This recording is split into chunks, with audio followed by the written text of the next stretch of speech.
all right. Good afternoon, everyone. Good evening. Wherever you're in the world, good morning even. If you're West Coast US, maybe good morning for you too. Welcome to the stream. Hope we're all doing well today. Welcome. All right, so who have we got in the chat?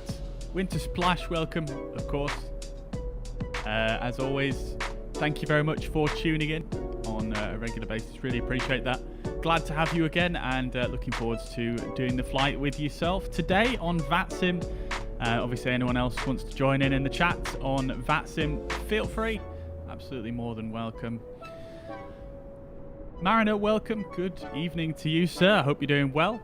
Yeah, hopefully your VATSIM examiner shows up. Fingers crossed, dude. Fingers crossed. Can't wait to have you on the airwaves. Jordan, welcome to the chat. Hope you're doing well, buddy. Good to see you, man. Welcome.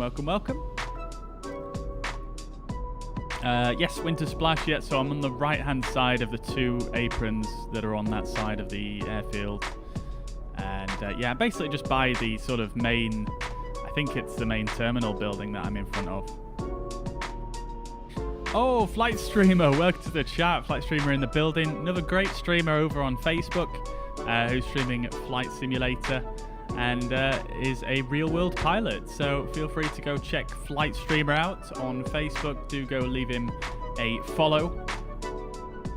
Mike, welcome to the chat. Now then, hope you're doing well, mate. Good to see you. Good to see you. Flighterer, welcome to the chat. Hope you're doing well. Welcome. Interesting question to come in with there. Do I look forward to P3D flying out? It really makes absolutely zero difference to me. Really makes no difference whatsoever to me, and probably not that many other people, to be honest with you. It's still quite a very it's turned into a very niche simulator, hasn't it? Really, I think. From judging what add-on developers and things like that have said, at least ones that do payware anyway, you know, a lot of them are saying basically sales for P3D has just literally just hit a brick wall. So, I mean, arguably it already is. So, I don't think it makes a great deal of difference to anyone whether it's dying out or not, though. I mean, obviously competition is always better, but at the end of the day, it is built on the same platform that Microsoft Flight Simulator is, so I don't know whether that's really competition for Microsoft Flight Simulator. James Schwichtenberg, welcome to the chat. That's a strong surname there. I hope you're doing well. Welcome. Does my fly-by-wire work? My aircraft is invisible. Well, you can see it in the background here, and mine's certainly not visible, and it appears to work fine, yes.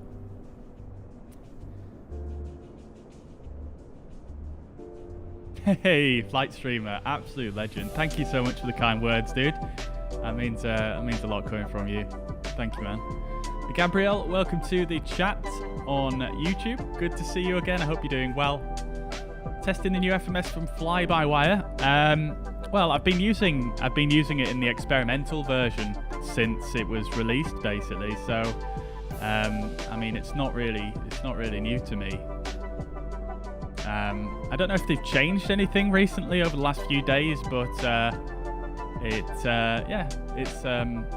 pretty used to it already. Leon, welcome to the chat. Long time. Yeah, it's been a long time, hasn't it? Welcome to the chat. I hope you're doing well. Good to see you. I'm doing very well, yeah. Thank you for asking. Steve, welcome to the chat, the Quiz King. I hope you're doing well, mate. Welcome. No worries at all, Flighterer. Hopefully that is kind of an answer that you're looking for. It's quite a difficult question to answer that, to be honest with you, because it's I don't think it really has any bearing on a lot of people. P3D compared to Microsoft Flight Simulator is very cartoonish. Yeah, I mean, some might argue the opposite. I don't know. P3D, I mean, it's expensive to get into, and you know, I haven't got it, so there's absolutely zero point in getting it at this stage for me. Chris, good evening, sir. Hope you're doing well. Welcome to the chat. Hope you're doing well. How many times can I say that in one greeting? Yeah. Welcome to the stream, buddy. Good to see you, as always, mate. Good to see you. Finally, fly-by-wire experimental migrated new FMS to development. Yes, they did indeed. Yep. So they've halted development on the experimental version now for a bit, and yeah, all on the development version now. So yeah, looking forward to the next things they've got in store for the experimental. Hopefully, that will be some kind of weather radar and other stuff like that. So. Yeah, let's see how it goes. All right, so without further ado anyway, let's start getting things underway. Just a couple of things I want to just amend here real quick before I actually go any further. There we go, and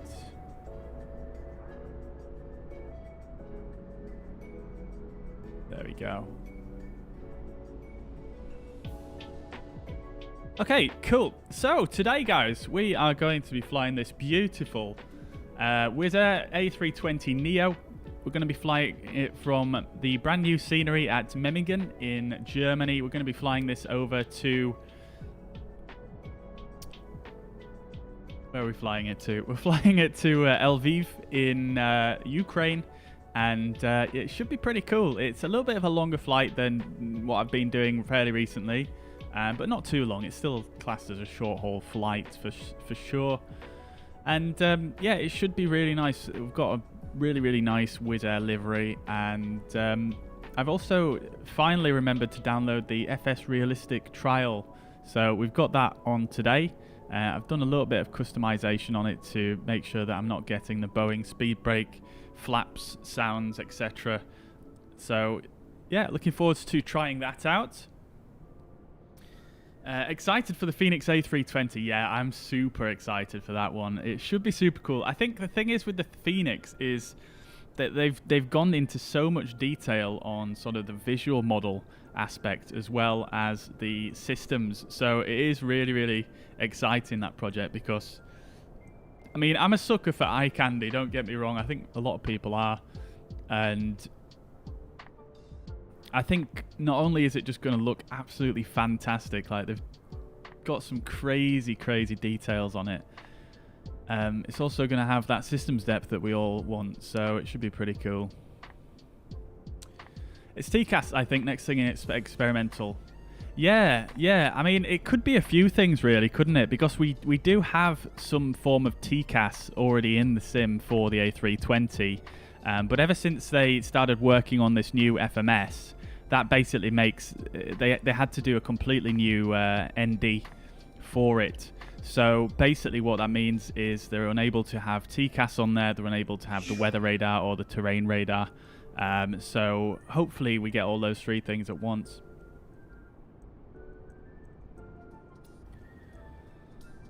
And James, just to answer your question, I know obviously you're asking flight streamer there, but yeah, I mean, in terms of if your aircraft is invisible, what I'd do is I'd first of all completely uninstall it and relaunch the sim first, and then I would exit out the sim and yeah, reinstall the stable or the development version and see if it works then. If it doesn't work after that, this is what I would suggest. So if that doesn't work for whatever reason, so you want to bring up your Windows Explorer. Now, I don't know if you're on Steam or Microsoft Store, so this might vary slightly, but it's essentially what you want to look for is you want to look for this folder right here. So, not this one. You want to look for this path right here where you've got this A320neo file here. I'll post it in the chat here, the file path. And basically what you want to do is, I'll change my name for your user name here. So you want to look for that path, and then I would just delete that folder as well if that still doesn't work after you've reinstalled it.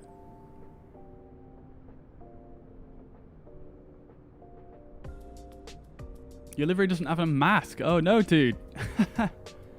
Oh no, I thought all WizzAir liveries had a mask on the A320s. Dark mode in Windows? Can't actually remember. I think I've had it that way since forever. Maybe if you just type in dark mode in the start menu, maybe. Yeah. So if you type in dark mode, color settings, There you go. Choose your colour here.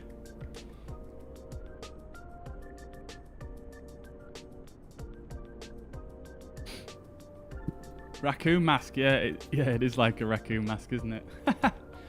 All right, cool. Anyway, enough dilly-dallying. Let me start getting set up here. Otherwise, we'll just sit here chatting for the rest of eternity.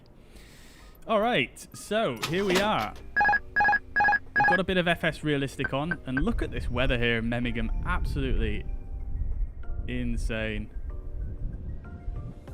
You can hear a bit of wind. I don't know if is that FS Realistic? Can I just disable this temporarily? There we go. Oh, it is FS Realistic. That's actually quite nice, that. That's quite nice. I like that. All right, guys. So here we are at Memmingen. I do want to just have a very quick... Tell you what I'm going to do before I do anything else is let's just get the batteries on and the external power on. We'll get the IRSs set to align. And we'll leave the seatbelts off for now. We don't have any fuel on board yet. And yeah, we'll just set it up like that for now, and leave it as it is, and then we'll just come outside because I want to just have a quick look around here. So we did have a look at this in the last stream, but I've been having a look at it since then, and I feel like this has got to be one of the most solid sceneries that Asobo have put out for free, I think, because just look at it. I mean, just for a start, just look at this apron. Look at how nice those ground textures are. They're like they're super crisp. And one thing that I notice about this apron right here that I don't see on some other airports is some airports you get this kind of blurriness on the lines, and I'm not sure how they've done it or what they've done, but it looks so much crisper, this apron, than any other that I've ever seen. Like sometimes when you come down at a low angle like this, you'll get some of these foreground lines going a bit blurry and things like that, and for some reason it doesn't seem to happen here, which is absolutely amazing. I'm a big sucker for good ground markings, and yeah, it looks great. They've even got like these darker lines here, which I don't know if that's where the lines used to be or what that actually is, but it just looks really nice, I think. And if you come down here, you can see you've got the markings here for different aircraft where they would park. And look at this. Look how perfectly this aircraft is parked here where I spawned in. So this doesn't happen a lot. Even in payware sceneries, I find sometimes when you spawn in at a gate, the aircraft will not be parked on the stop bar where it should be. And it's just perfect here. And I'm so impressed. Obviously this building as well is very well modeled. It's so cool looking. Look at this curve down here as well. That is a hard thing to model and get to look like a curve. Like you can see there's no like straight lines almost. It's just super nice, and I'm really impressed with it. And you guys will be pleased to know, and you probably already know if you've seen my video, I've managed to suss out the replay tool, and it is actually really amazing, this replay tool. It just needs a little bit of improvement on the user experience side of things. So yeah, just to give you guys a very quick brief on the actual flight itself that we're doing. It is a real world flight we'll be doing today. It's WizzAir 6726. This actually took place earlier on today, about 7. Well, they departed at 7:25 a.m. CET, and yeah, it's based on a real world flight, so pretty nice. What I think I'm going to do in the sim is I'm actually going to wind the time so that we can get a bit of a departure that happens roughly the same time as what they did. So I'm going to wind the time back here to about maybe 5:30 in the morning. That just gives us a bit of time then to get set up.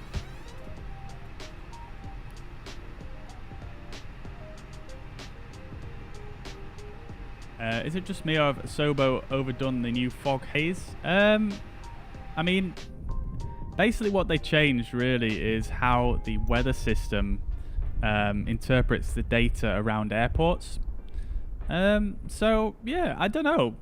It's difficult to say at this moment in time because I've not really flown into enough airports with low visibility. But one issue we did have before with the sim was that even if it was supposed to be foggy or low visibility, you could still punch through the clouds and still get through to an area which has relatively good visibility. And you could never really get the visibility down that low, and it seems to be improved now. Like if you look, for example, you can't see the end of the runway down there, which is quite cool, and you can't see the horizon, anything.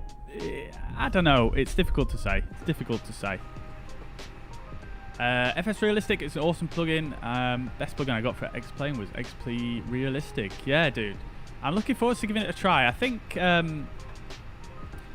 I've heard a lot of people say that it's not as good for MSFS, but we'll see how it goes.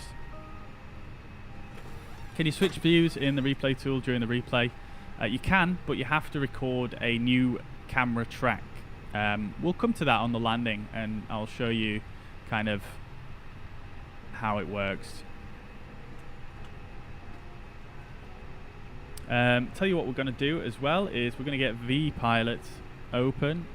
Forgot about that one almost. We'll get vPilot open. We'll get self-loading cargo. We're going to do a bit of that today as well. It's been a while. Hopefully it works. No.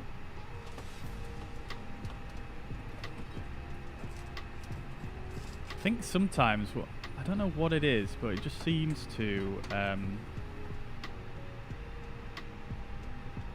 if I have FSUI PC running already, it just doesn't seem to work that well. Does self-loading cargo, so we'll reboot FSUI PC, get self-loading cargo open. There we go, that's worked. Okay, and then we'll go for Bene overlay as well, which is what we need for the landing rates. Okay, minimize that. We're connected on VATSIM, so we're going to be what is it, WizzAir WZZ 6726, and we're going to be an A32N.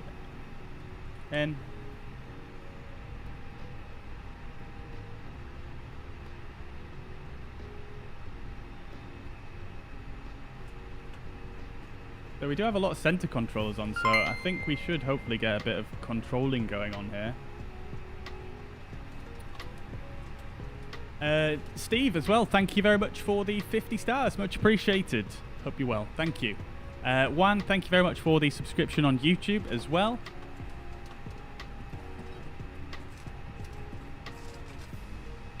Manical, welcome to the chat, hope you're doing well, buddy. Good to see you. Patrick as well, welcome to the chat, buddy. Welcome, I hope you're doing well. Good to see you.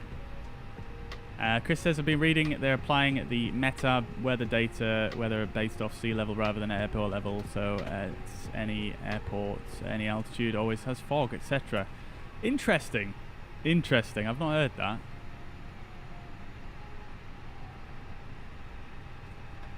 Fly 737 Max, welcome to the chat. Hope you're doing well. Good to see you. Is my frame rate affected by the fly-by-wire? Certainly is. Oh, look at that.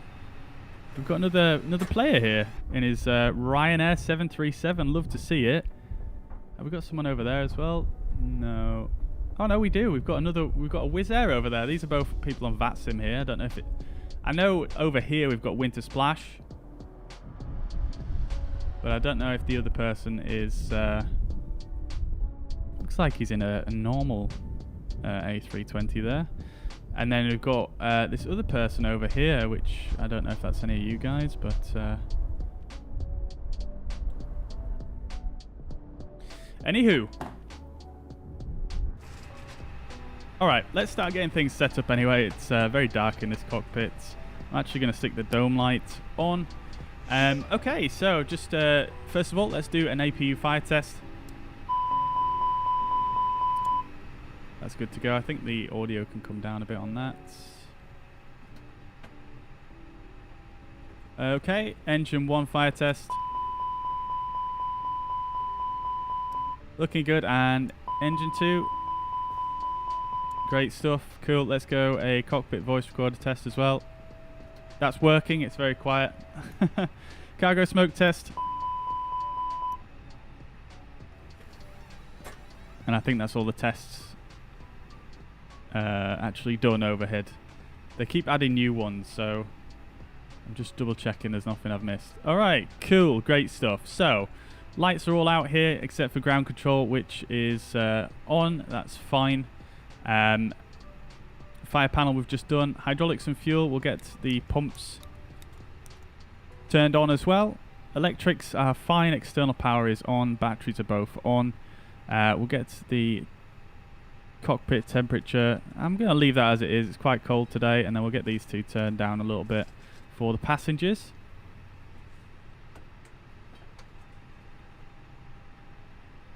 Okay, everything else is good here. We've got the cross bleed in auto, pack flow is normal. Everything else is looking good here. Seatbelts are off because we've not loaded any fuel yet. And right hand side panel is looking good as well. Okay, fantastic stuff. So coming down to our FCU. Let's get the METAR. We don't have an ATIS right here at the moment, but we can get the METAR. So METAR is... So we've got broken clouds at 400 feet. That's probably why the visibility is so low here at the moment. Although the actual visibility reading is also 800 meters. So very low visibility. Now I forget what this is. R24/0900D. I think that's something to do with the RVR. Or is it runway? Is it perhaps saying the runway? Oops. I can't remember what runways we've got here at Memmingen.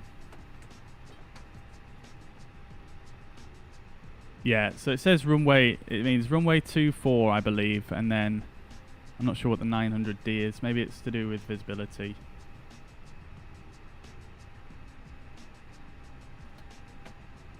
I could look that up, but now I just want the QNH, so we're going to go for 1011 as the QNH, and we'll actually go ahead and close that off on both sides. We're going to stick the airports on for our FO, and we'll stick constraints on my side.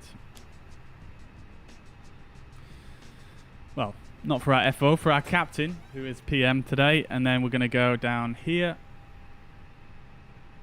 Everything looks fine there. We can turn these displays up, as well as the MCDUs. Okay, it's been a little while since I've flown this thing, so forgive me if I'm a bit slow. 1011 is set on the standby as well. Look at these textures though. This is so nice. Like if you look at here, just where the light's kind of reflecting off there, and just here, it looks so good. Okay, cool. So that is all that done. We'll also, while we're here, we'll leave the MCDU for now. Coming further down, radios are okay. We're going to put this side on call, because I'm going to be using the radios on this side. We'll turn up the flood lighting a little bit and the integral lights on the center pedestal. Predictive wind shear and weather radar is off. That is fine. Thrust levers are idled. Everything else is looking good here. This is above. Okay. Everything else is looking fine here. We can leave the cockpit door unlocked for now. Parking brake is set. Okay, cool. So let's plug in the data to our MCDU, and we'll get underway. So we'll close this off, go to ATSU, go to AOC, and I've actually enabled keyboard control for this, so I'm actually going to give that a bit of a try today. So we're going to go init pres, and we are then going to go to init data request, which is going to be on, I'll have to work out what buttons they are. Should be that one. There we go. Okay, so we've got flight number WizzAir 6726, EDJA to UKLL, which is correct. ETA is 1.5 hours, that's fine. We'll then go to our weight and balance. Weight and balance is all correct on that side. We're not going to actually load any fuel in through the MCDU. Now, I don't know what the cursor is for the next page. Yeah, I don't know about that one, so I'll just have to do that. Oh, wow, look at this. This is new. Boarding start. Oh, that is new. I've not seen that one before. That's brilliant. Okay, let's get that going. Did that work?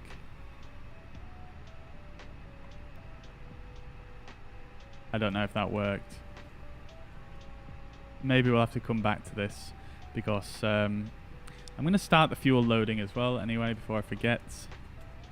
So the fuel we want for today's flight is going to be 6282 on the block fuel.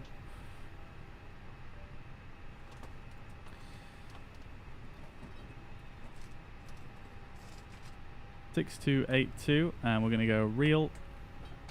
That's going to defuel us a little bit, and then we'll go and check the gross weight after we have got the fuel on board, and then we can see if that loading worked on the MCDU here. Okay, let's go then to data and aircraft status. Nav data is active, and that's fine. Let's go then to init A. We're going to go init request. I'm forgetting that I've got the keyboard here. It'll probably be quicker, to be fair, doing it this way. IRS is already initialized, and cost index of 39 is correct. Cruising flight level of 390 is also correct. So that is good to go. We'll go then to flight plan, and let's before we go any further, let me just have a quick look, see if we've got a controller we need to get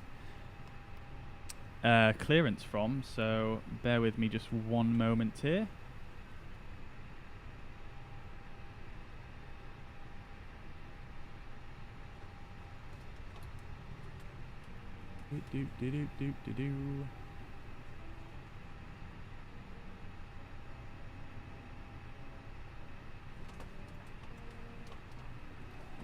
I have to press OFP request before boarding starts. Okay.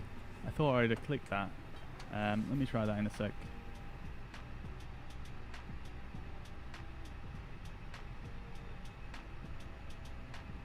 Right. Just finding where we are.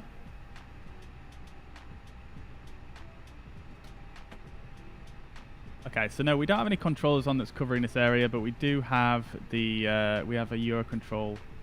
What is it? Rhine radar, which covers above 245. So we'll speak to them once we get up in the air. So for now, we'll just go ahead and make sure that we are on Unicom, like so.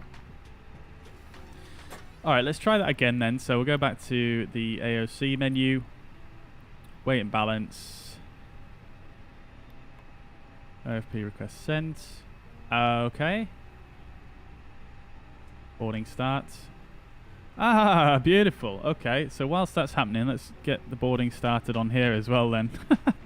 So A320, and we're going to go for a default layout, and then sound pack will go for WizzAir if it exists, which it doesn't, so we'll just go default, and then Wi-Fi is fine. Advanced settings. Import from SimBrief.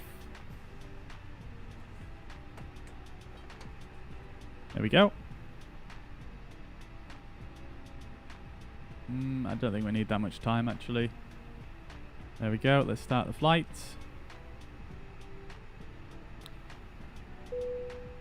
Ready for boarding. Fuel is also boarding. Sorry, not fuel isn't boarding. Fuel is loading, so we're not going to put the seatbelt signs on just yet. We'll go ahead though and get some ground services connected because I forgot to do that. We'll get some stairs. And we'll get the baggage. And we'll get the catering. I know we're almost ready to go in that, but...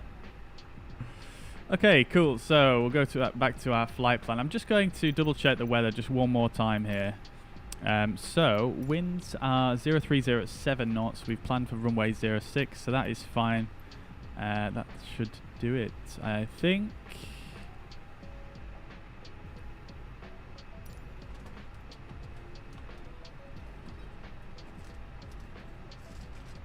All right.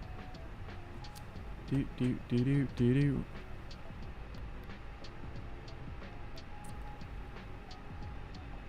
Okay, so runway 06. We're going to be using the Kilo Papa Tango for Bravo departure. And we're going to insert that. We've got a discontinuity in after the departure route there. So let's see, KPT to Bemki via Zulu 999. I'm not seeing no Zulu 999. Let's just clear that out. There we go. Okay, perfect. Okay, so we'll set our arrival as well whilst we're here. So runway 31 we can expect. I might change the approach, but for now I'm just going to put it as ILS 31, and then we're going to put in our arrival, which is the Cockpit 1 Juliet. So we'll stick that in and we'll put no vias. We don't want to go via Lviv, which I assume is the VOR on the airport. We'll insert that for now, and like I say, we might actually change the approach. I might change it to a VOR approach just for a bit of fun. So let's have a quick look. So coming into our... Oh, this is just the final approach here. Cockpit 1 Juliet CI31. So this is the final fix on the arrival route. So that's fine. We can clear that out, and then we'll go ahead and just take a bit of a look here on the ND and just see how that all looks. Okay, so scrolling through, go back to the start initially. So we've got a right turn out, and then another right turn to the south, and then a left turn. It's a right zigzag route, this one by looks, all the way over across the Czech Republic and down into the Ukraine. And then we've got this big sort of U-shaped arrival route here, or sort of approach procedure. Probably won't fly that, but that all looks fine anyways. That's all in. Okay, next is the RadNav page. So just having a quick look at the departure charts for this airfield. We're doing the Kempton, what is it? Kempton 4 Alpha? 4 Bravo, sorry. Which is based on the Kempton VOR, so we'll tune that for reference. So KPT is the short code for that, and we'll put that in on both sides here. Alright, cool. Next up, we'll go to our Init B.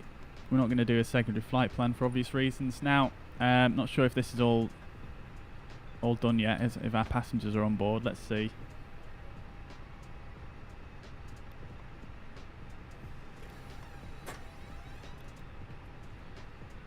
Are they all on? They're all on. They're all on. Brilliant. Okay, fantastic. So we'll go back to our Init B, and we'll fill. Actually, let me just check the gross weight first.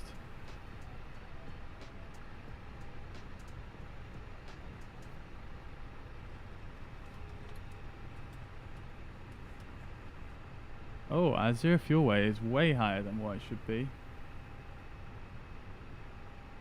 57853 is what I've got on my flight plan, and we've got 63.1 is where it's pulling the figure out here. Let's see what's going on. Gross weight is 69,300, so we're like 6,000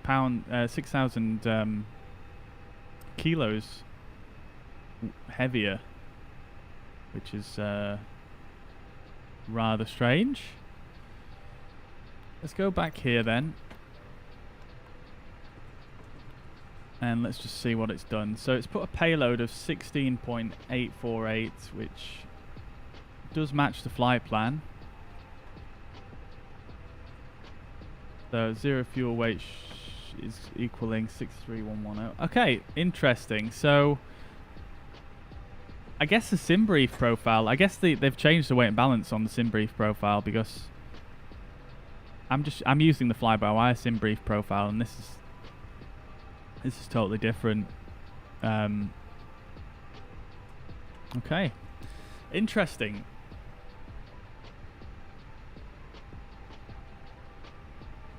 Interesting indeed. So we're 6 tons over what the plan said.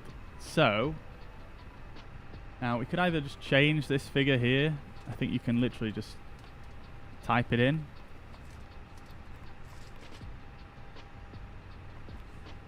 You can't, okay. Interesting.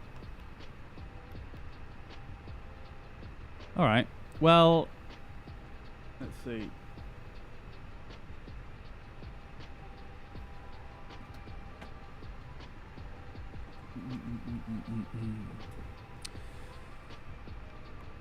We might have to use this menu at the top here. Fueling's done as well now, by the way, so let's get the seatbelt signs on. Great stuff, that syncs up with self-loading cargo as well. That's not the right menu. Let's just see how this matches up. So our gross weight on here is 65,390. What?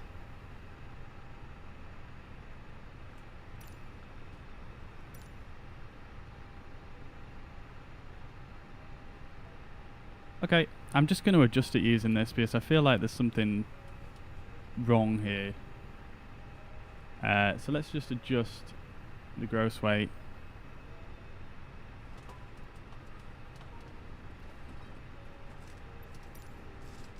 There we go, that's better. 639. I might have just mucked everything up by doing this, by the way, but that is correct now. 639. Perfect. Alright, cool. So we got that sorted. Let's go back then to Init B and we'll bring in the figures. 57.8. Should be our zero fuel weight. We've got 57.6. I'm just going to go with that. Obviously, I need to check out my sim brief profile and just make sure the figures are correct. So we're going to go 6.2 on the block fuel. And the wing component is going to be a positive 3.6. So we'll stick that in there as well.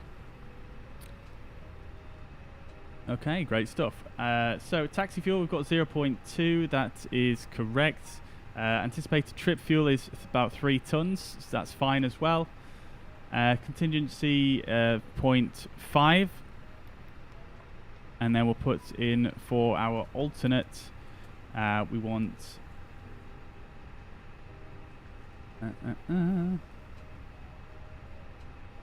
1.7 tons.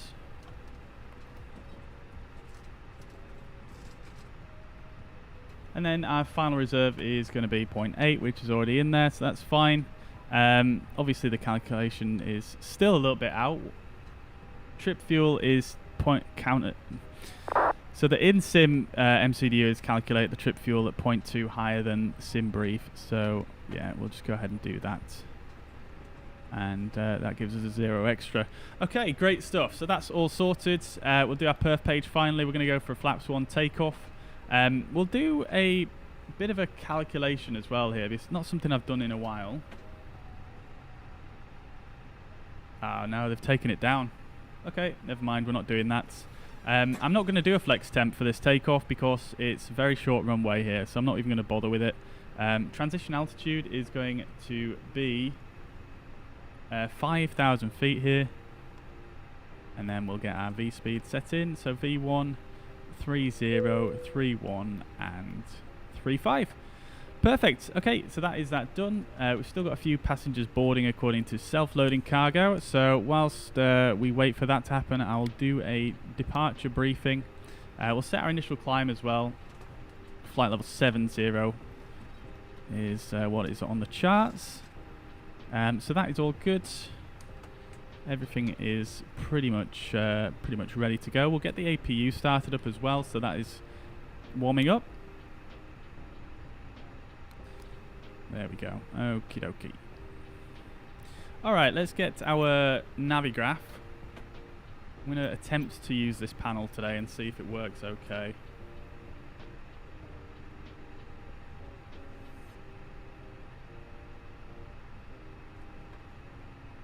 I just need to do the whole login thing again.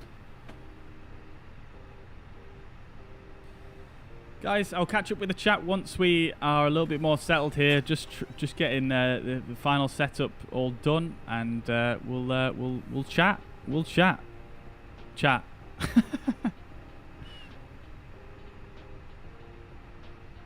So this should get me logged in now. No, stop it. What are you doing? There we go. There we go, and there we go. Perfect. So it's got our route already in there, which is fantastic. Okay, guys. So we are here at Memmingen, Germany. As you can see, very small airport indeed. We're here on apron 1, and we're taking off on runway 06. So what we're going to do is we'll push back, facing to the south. It's more like west, isn't it, here? So we'll face to the west, and we'll basically taxi on down November, and then across the side of apron 2, and then down Whiskey, and then onto the runway here for 06. So that's our taxi briefing, fairly straightforwards. We've got some low visibility procedures. I pinned this one just in case there was a controller on and they wanted to do that, but there isn't. So we'll go ahead straight to the departure briefing for our SID here. So we're going to do the Kempton 4 Bravo, also known as the Kilo Papa Tango 4 Bravo departure. Just working our way down from the top, really. Transition altitude is 5,000 feet, as we already set. We've got contact Munich radar immediately after takeoff. That's not going to be relevant for us. They are not online. SIDs are also noise abatement procedures. Strict adherence within the limits of aircraft performance is mandatory. That I haven't looked up. Let's just see if we can find that real quick. I didn't see a chart for that, to be honest, but there's probably some standardized procedure, I guess, but we're just going to do it as normal, I think. So we've got max 220 knots for this first turn after we take off runway 06, and then we've got a right turn out to intercept. These are both RNAV fixes, and then we're going to come in to towards Kempton on the track of 190.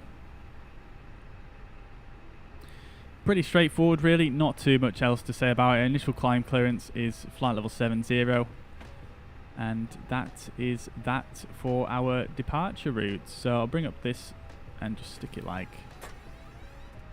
that. We can actually bring up our... No, we can't. Bear with me. There we go. No. There we go. There we go. Okay, got there in the end. What's this little keyboard? Use virtual keyboard. Oh no, I don't want that. Okay, cool. So that is our departure briefing complete. Let's wait for the last few passengers to board here, and we shall get underway. Look at this setup out here. It looks freaking amazing with these stairs. Oh, thank God for that add-on that lets you sort of fix stuff here. That's so good. We'll get rid of the baggage and the catering now, though, because we don't need those anymore. APU is available. I didn't start my timer to sort of let it warm up, but it should have warmed up by the time these passengers are boarded. It looks like we've only got 2 doors open. I could have sworn we've got stairs connected. Oh, we do, but the door's not open for some reason. Can you actually do that on here? Door forward. Oh, brilliant. It does actually open it. That's fantastic. That must be a fairly new one as well. So much stuff that I've missed because I've not flown this really for a while.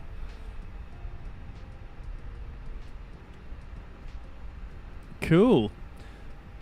Okay. We'll bring our sim brief info in. So we've got it on the screen there. Lovely stuff. Oh, fantastic. You gotta love it, don't you? You gotta love it, all these integrations. Okay, let's just catch up with chat for a little bit, and then we'll get underway here.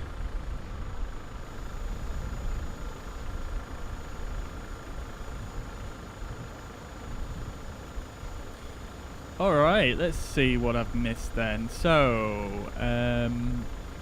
yeah, Jordan. Yeah, it's really, really nicely done airport. Obviously, it's a fairly small airport, so they can focus on the details a little bit more, I guess. But it is great. It is great. Let's see. I'm the captain, and you are the FO. Yeah, yeah. We're just in different planes. That's all.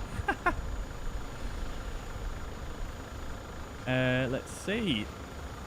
Thomas, welcome to the chat. Good to see you, mate. Hope you're doing well.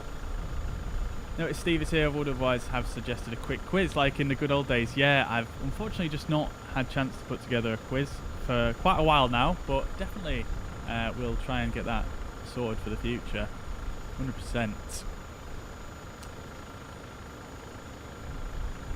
Not sure why, but my frames are worse than the fly-by-wire. Yeah, I mean, definitely Fly 737 Max. I mean, I assume you're comparing to the default A320.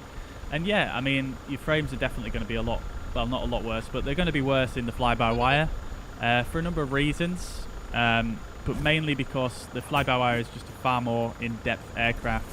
And as a result, it, you know, there's a lot more going on under the hood than the default. And therefore the frame rate is slightly lower. Yeah, and hopefully they'll do some more optimizations in the future, but that is essentially why you've got a lower frame rate. Winter Splash says it's not your livery. That's unfortunate. I mean, again, it's just model matching. There's probably a ton of WizzAirs that it could have matched with. In fact, let's see if we can actually just if I pop back over here real quick. Look at this. Is what is that? DC3? I'm going traffic Ryanair 237, pushing back from stand 1 to taxiway November. Great stuff. Okay, so we've got someone pushing back. So let's see if we can fix this. Winter Splash. So we've got V pilot here. Let's go aircraft. I'm not sure if this is going to work, but let's just see. Oh, maybe. Look at all these aircraft. Oh, wow. A lot of them didn't match. I'm just going to take a screenshot of that. There we go. Okay, so we've got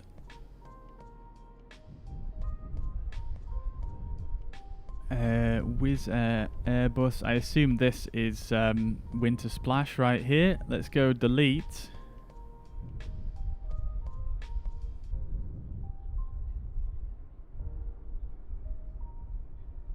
Is that your livery? That's a different one. That's the new livery, isn't it? That was, previously you had the old one, didn't you? Is that an A321 now?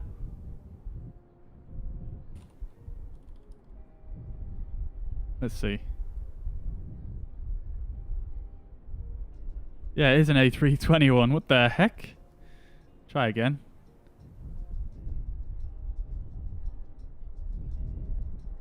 We'll try again. Let's see. Ryanair plane looks kind of hot. Can't wait for the PMG 737. Yeah, me either, dude. Me either. Yeah, really can't wait for that one. I think that's probably the thing I'm looking forward to most in this sim.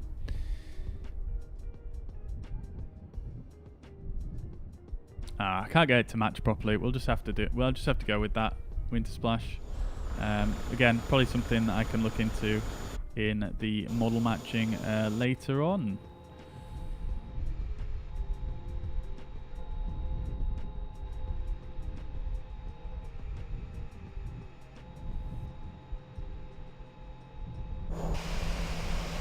This guy's pushing back onto taxiway Foxtrot here. I was probably going to push back all the way around and taxi on down here. So I'll wait for him to do that. We've got all our passengers on board now. Self-loading cargo, as you can see, ready to push and start. I'll put this over on my second screen. Should be a big update coming out for that fairly soon as well, which should be nice. Alright, so we've definitely had the APU on for a while now. Let's get the APU bleed on and turn the external power off. We'll also go ahead and get the external power disconnected. I'm not sure if that actually works, but let's try it.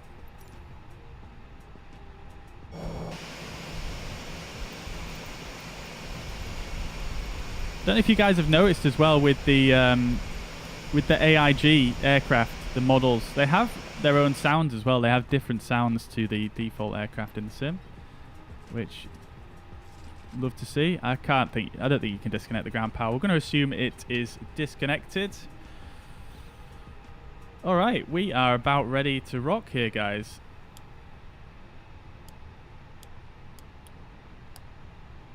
This doesn't make a chime, does it? Okay. So we're going to wait for this guy to push back, and then we'll do the default start checklist. Just before we do that, guys, I've been messing around with the camera file for the A320. As you guys know, I tend to fly in the right seat in the A320. And look at that. That is just nice.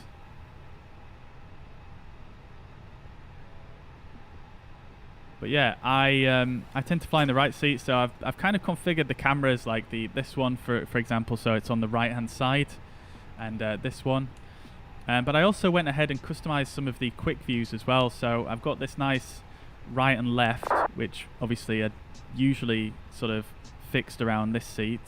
So I fixed those. But what I also did, something that I've been wanting to do for ages, is have a camera where I can kind of do this, where I can look forwards and to the right, but I can also shuffle sideways in my seat a little bit. Because sometimes you can have taxiway signs that are obstructed by this pillar here, and obviously in real life you'd be able to nudge over, or if you had track IR or whatever. So I thought that was quite cool. Memmingen traffic, Ryanair 237, taxiing via November Whiskey for 06. I'm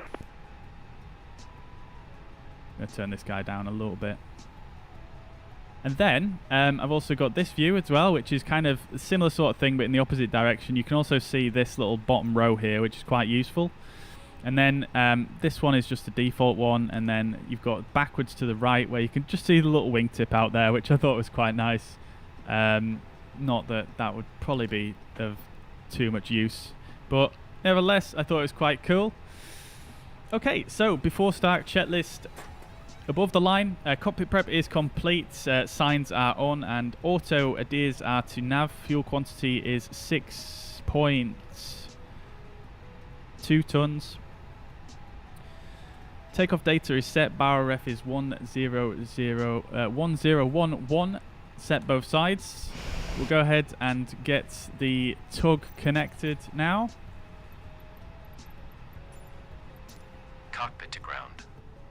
This is ground. Stand by.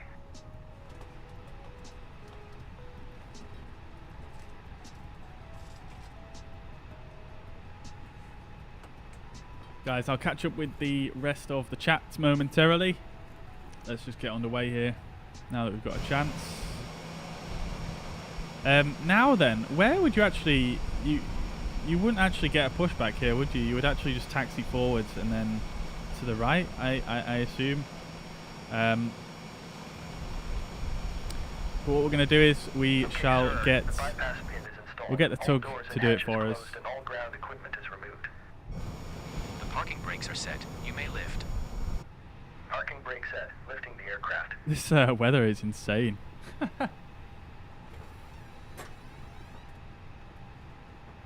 Standing by for pushback. Mohammed, welcome to the chat. Hope you're doing well, brother. Good to see you, man. Good to see you. I'm going to catch up with all the chat momentarily, guys, once we have got underway here. Did the guy say something to us, the pushback guy? I wasn't listening.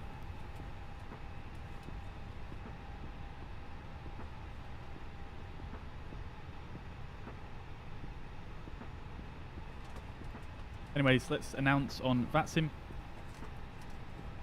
Memmingen traffic WizzAir 6726 on the apron 1. We're now pushing back and facing on to taxiway November for runway 06, Memmingen traffic. Completely forgot where we were then. Alright, cool. So let's go forward. Cockpit to ground. Go ahead. We are cleared for start and push. Parking brake set. Okay, cleared for push start. Please release parking brake. Okay, there we go. Parking brakes are released. Commencing pushback. You can start the engines in sequence. It will start in the sequence. Yeah. Alright, we're going to go for a nice slow tug speed here. And I'm going to go for right engine start initially. So, start selector to ignition start. And we'll go ahead and start engine 2.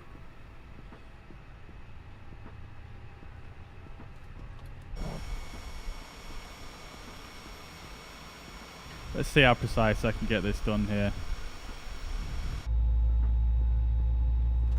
Oh no, I've forgotten. Beacon lights on. We haven't done the after start checklist below the line, have we? Let's check the temps. Okay, so before start checklist below the line. Windows doors are closed, beacon light is on, thrust levers are idle, parking brake is released. Before start checklist completes. Alright, let's give him a very sharp right turn here.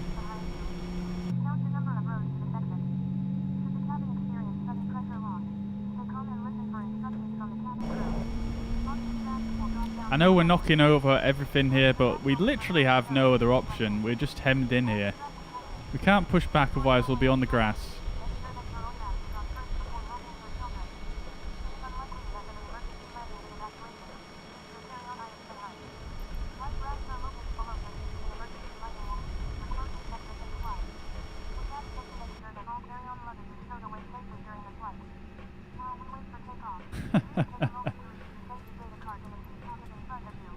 Alright, let's just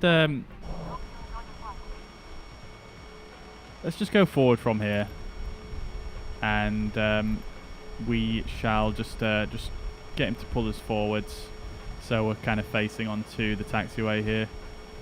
That's another thing about this scenery, is the taxiway signage. It's just beautiful. It's just beautiful. You'll see. Okay, so we've got right engine is availed. That's looking good. Everything stable there. Let's go for engine start on number 2.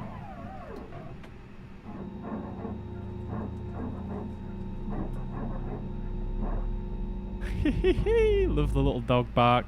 Beautiful.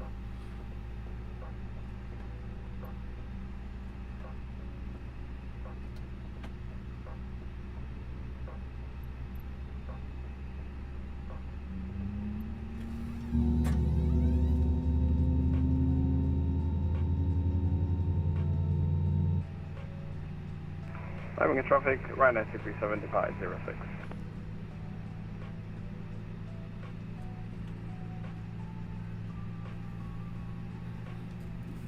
Okay, I think I'm probably just gonna stop pushback here, because it's just a bit of a pain at this point.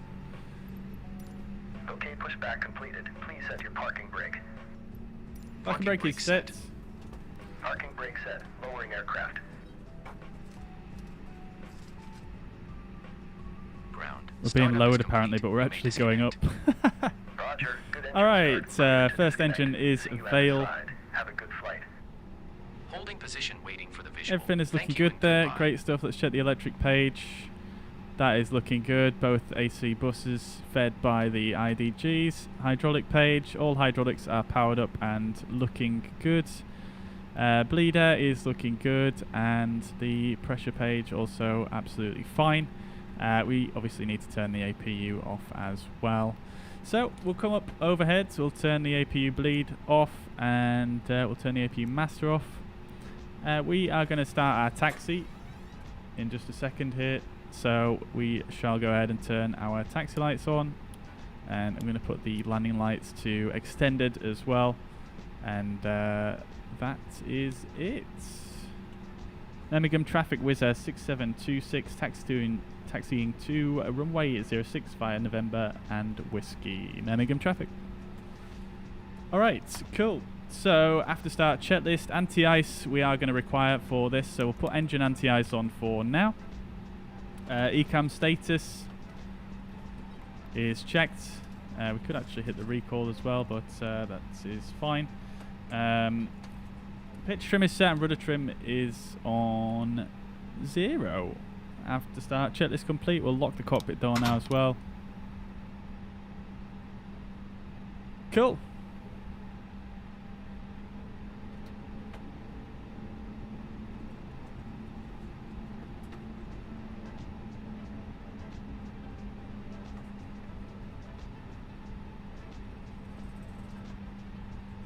There we go, that's that taxiway signage.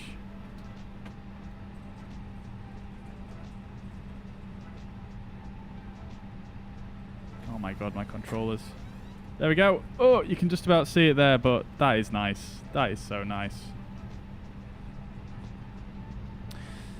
Okay, let's get our auto brake set to max. Engine mode select can go back to normal now. We'll set our flaps to 1+F. Definitely need to slow down here coming into this this apron. We'll ping the cabin as well, as we are not that far off the runway. Takeoff config test. That is looking good. We'll go ahead and turn the weather radar on, and predictive wind shear can go to auto.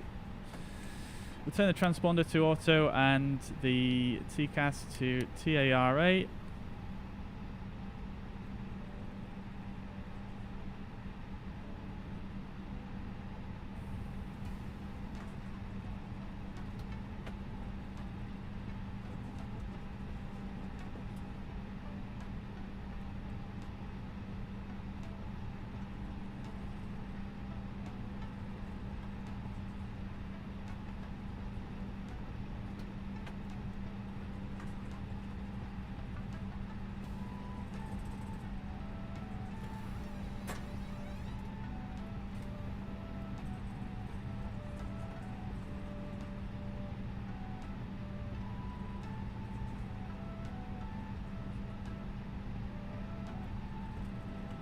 Oh, bit late on the turn here.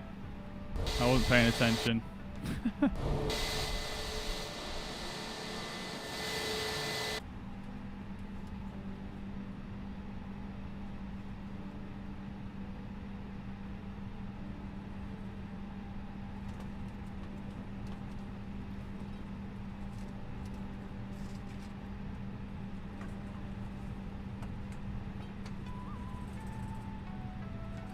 Right, okie dokie. Is this the Cat 2 hold short, or is this just the hold short here? I think this is the hold short, so we're just going to hold here for a second. Oh, just a little bit over there, but that'll do. Alright, let's get our transponder set to 2000. Someone very observantly mentioned that in the chat. Alright. Before takeoff checklist, flight controls we haven't done a check of yet, so we'll do that. Left on the ailerons, right and neutral, up on the elevator, down and neutral, full left on the rudder and full right, and back to neutral. Flight controls check is complete, flight instruments are checked, briefing is confirmed, flap setting is 1+F. V speeds are 3031 and 35. Transponder is set. Ecam memo is takeoff no blue. Takeoff runway is 03. Cabin crew advised TCAS is TARA. Sorry, not runway 03, runway 06. Engine mode selector is normal and packs are on. Before takeoff checklist complete. Let's go! Memmingen traffic WizzAir 6726 is lining up on runway 06 for an immediate departure. Memmingen traffic.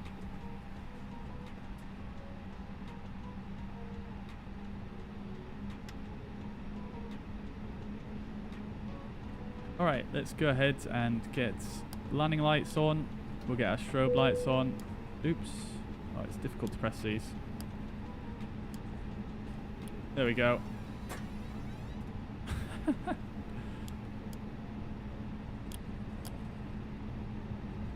Just trying to use keybinds now. There we go. There we go. Okay. Memmingen traffic with a 6725 lining up and waiting behind the departing company Airbus A320neo. Hey, go on, winter splash.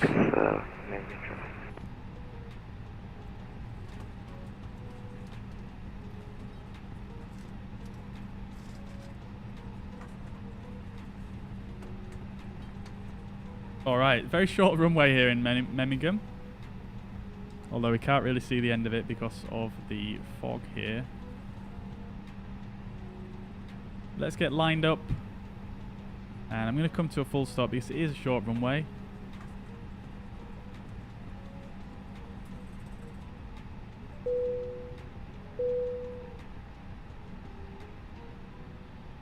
Okay, so holding it on the toe brakes will come up to 50% on the throttles. Side stick is going half forwards. Engines are stable, and we're going to go up to Toga.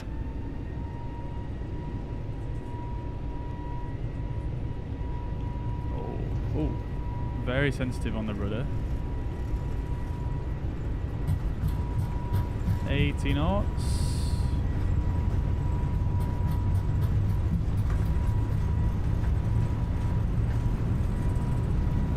B1 and rotate.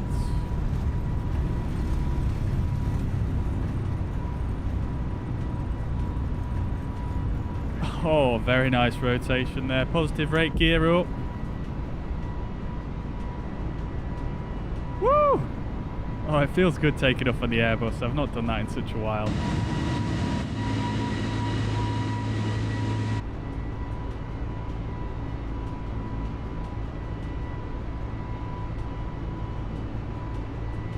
Okay, coming up to our acceleration altitudes.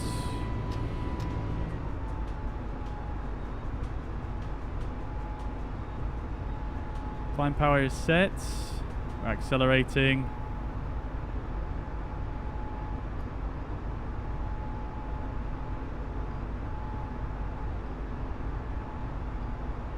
There we go. Steady does it. Coming up to the S speeds. Disarm this ground spoiler as well while we're here. Alright, so we're right up on that S speed. We are accelerating. Let's get the flaps up.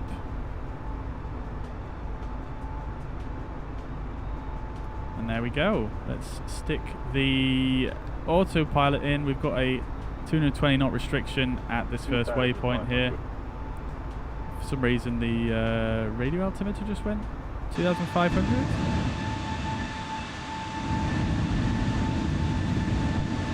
Beautiful. Look at this below though. Wow. Absolutely stunning. Beautiful. Oh, that's amazing. That is so good. Okay, transition altitude. Let's go to standard pressure. Memmingen traffic with the 6725 departing runway 06. Yeah, let's go to standard pressure, and look at that. It does actually pay attention to speed constraints as well now, which is amazing because I completely forgot to set 220 knots here myself, which, yeah, that's just fantastic. So we've got Alt Star now. Let's go ahead and carry on our climb here. I did not mean to let it capture the altitude there. A bit of shakiness as we spool up the engines here from FS Realistic. And our cruising altitude, we might as well just clear ourselves straight up to flight level 390. So we're going to go up there, and we've got 390. And we've got climb, nav, alt is blue and armed. We've passed through our speed constraints now, so we're now accelerating to 220 knots. That is good. All looking good. I forgot to run the stopwatch here. Never mind. Okay, great stuff. So we're climbing up to 10,000 feet now. Oh my god, look at this. Woo-hoo-hoo. Snow-capped mountains in the distance. Very, very nice indeed.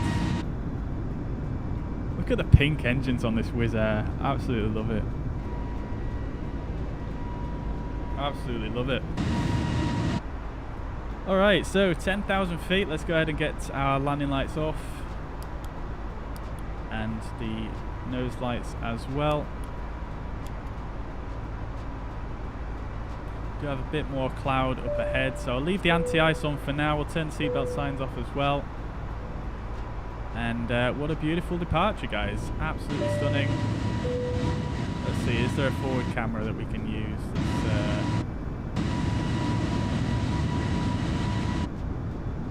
bit quieter. No, there isn't. Let's go for this one. All right, fantastic stuff.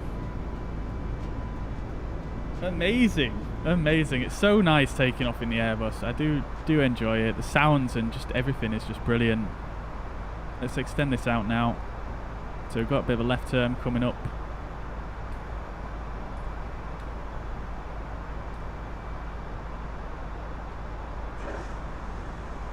All right, great stuff. So we must remember to contact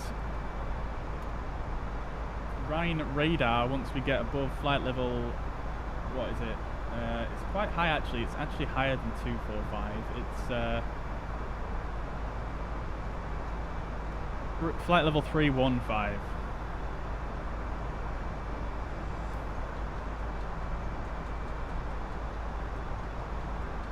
And that's going to be 128070. So we'll go ahead and get that tuned in. And then I can catch up with the chats. Okay, 075 will have to do. Okay, fantastic. Thank you for bearing with me, guys, if you're still here. Alright, let's catch up with the chat then. So, Beeden, yeah, got you, brother. We've got the squawk on the right code there. No problems at all. Whoa.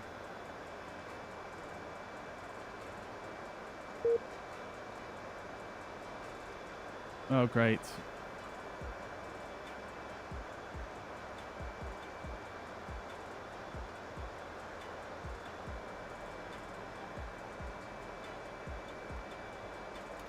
Fantastic.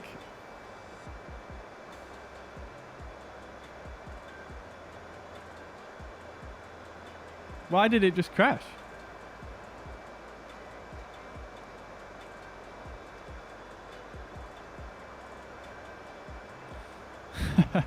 FS Realistic still making it sound.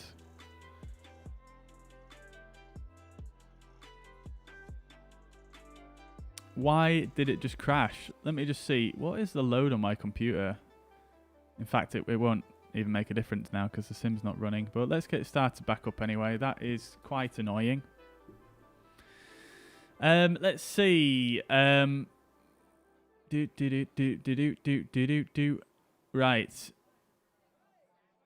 Beeden. Sorry, not Beeden. Let's see. Oh God, I've lost my message. Yeah, so squawk code 2000 is because the 7000 squawk code is actually for VFR flights in Europe. 2000 is for IFR. If you have obviously not been assigned a squawk code, obviously if you're flying an airliner in real life, that would never happen really. You would most of the time get a squawk code, but yeah, 2000 is for IFR. Paul, welcome to the chat. I'm doing very well, yeah. Thank you for asking. I hope you're doing well also. Lada, welcome to the chat as well. I hope you're doing well. Good to see you.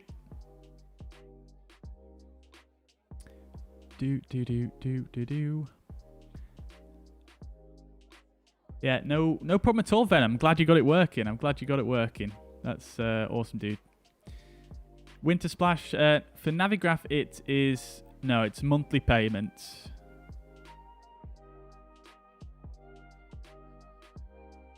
Fat Dan Gaming says no subs on Twitch. No, I don't know.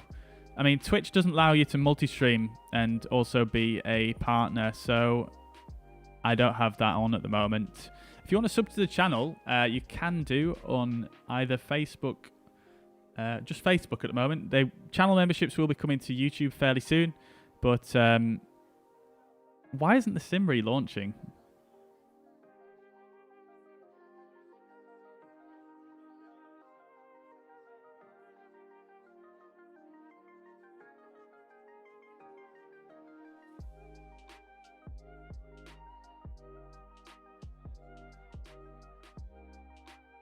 Try it again.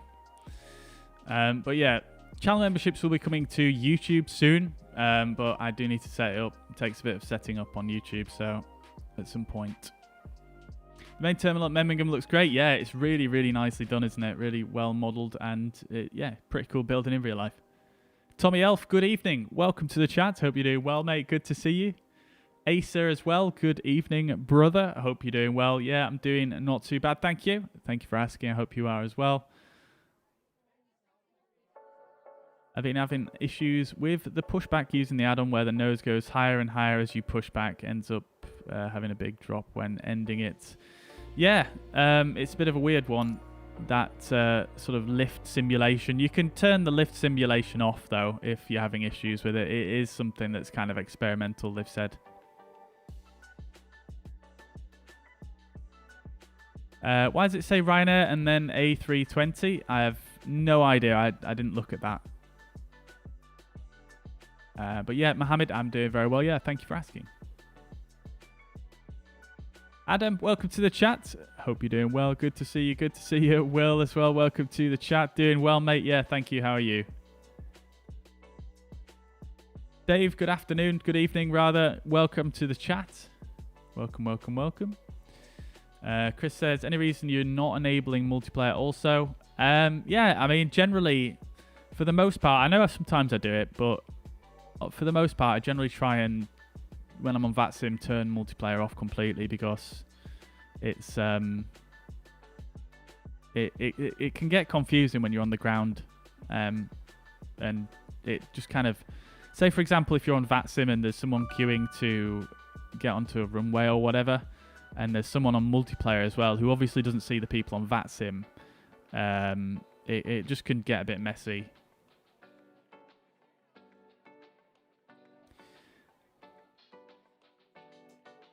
Oh, Danny, that was you in the Ryanair. Amazing, dude. Thank you so much, dude. FS Realistic connected. Yeah, no worries, Mike. I shall catch you again shortly. Lander Lakes, welcome back to the chat. Good to see you again. I hope you're doing well. Welcome, welcome, welcome. PC24, welcome to the chat. Good to see you. Welcome. I hope you're doing well. Yeah, thank you very much for watching the video. Yeah, I hope you enjoyed it and learned something. Yeah, part 2 should be quite interesting, actually. There's some really cool little tricks you can do with it. In fact, I'll just show you guys right now while we're waiting for this to reload. I did a little test, a little proof of concept last night, just to kind of see what I could do, because in some of the Microsoft Flight Simulator trailers, you guys might remember the Xbox trailer. I actually saw there were some shots in there where they have the plane flying, and then the background just changes, but the plane stays in the exact same spot and same trajectory, and the camera also stays in the exact same trajectory. So I wanted to try and kind of work that out myself and see if I could do that, and I kind of did manage to do it, and yeah, it's really cool. So this is a little example of what I'm talking about. We'll bring this over here. Turn the volume up a bit. It's just a very, very short video, but it's just proof of concept type thing.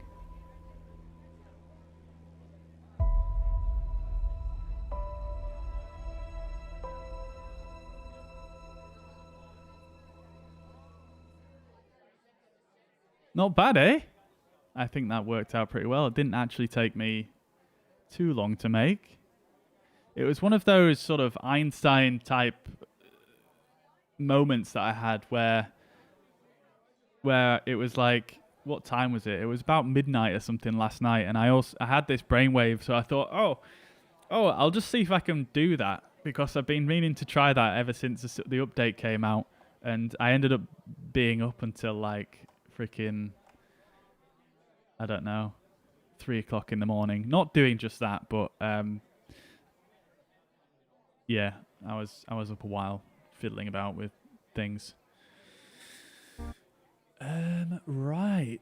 Are you going to do a long haul when the fly-by-wire A380 comes out? Potentially, Winter Smash. Potentially, yeah. I mean, obviously, A380 is mainly a long hauler. So, yeah, there's also some good routes that Lufthansa did. Not Lufthansa, British Airways recently did on their A380s. Only over to Munich from London in the A380. So that was going to be quite a good one to do. Carl, welcome to the chat. Long time no see indeed. Hope you're doing well. Welcome to the chat.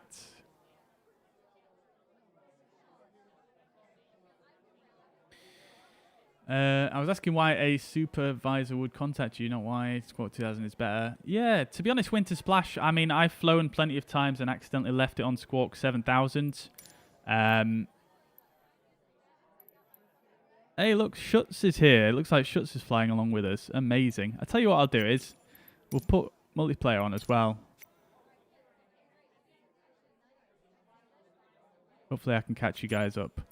Basically what I'll just do is I'll just spawn on the runway here. I'll get the aircraft fully configured and I'll just log on to VATSIM and we'll do the takeoff again.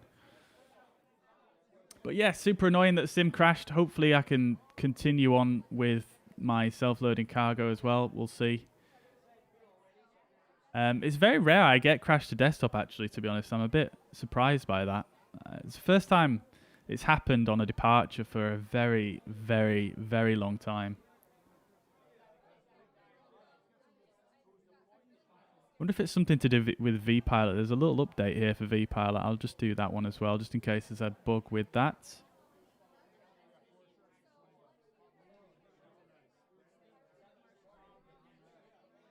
Carl, welcome over on YouTube as well. Yeah, I'm doing very well. Yeah, thank you. How are you doing? How do you get the trees to look orange in New York in that shot? It is a mod by Baijan Habashi. If I bring up the Sim Market app here, it's basically this 4-season pack Microsoft Flight Simulator, and it's really fantastic. Yeah, it changes the trees to that color like all over the world. It's just absolutely fantastic, to be quite honest with you.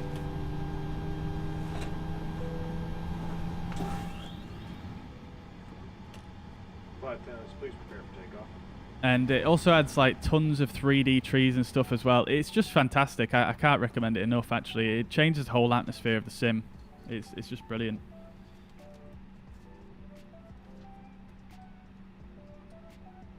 All right, FSUI PC7 we need as well, which is here.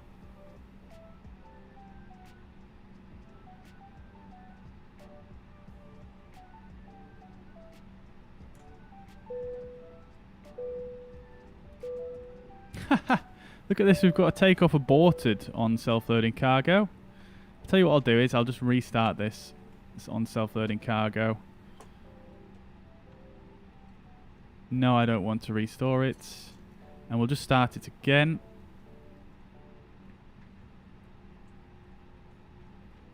And I can just sort of awaiting cold and dark. Are you serious? Oh, mate, that is actually really annoying.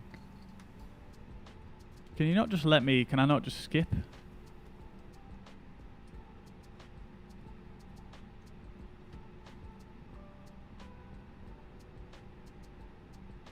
That's really annoying.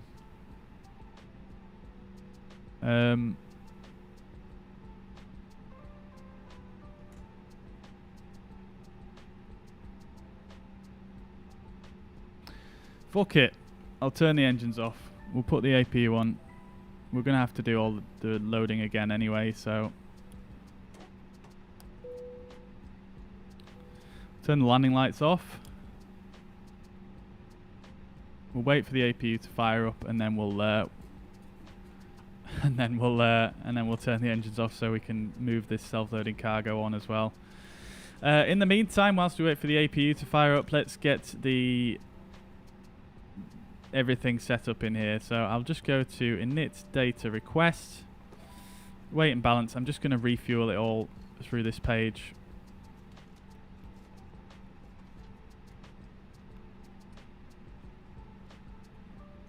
Why is that not working?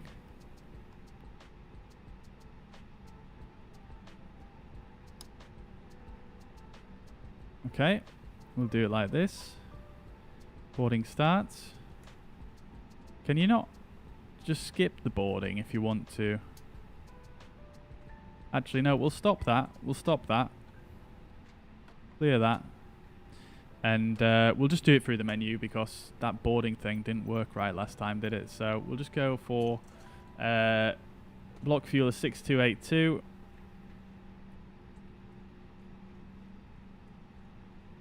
In fact, we'll just go for 6 kilos because 200 kilos are used for the taxi, right? And then we'll go for a 63905 needs to be the gross weights on the runway. That'll do it. APU is available. Let's turn the engines off. Alright. Let's do this then. How quickly can I do this? I'm going to skip some smaller steps because obviously we've had a sim crash. So I'm just going to leave out some of the small particulars.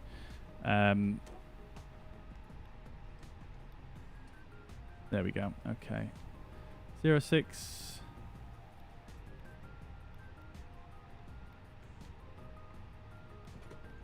Clear out the discontinuity. Arrival.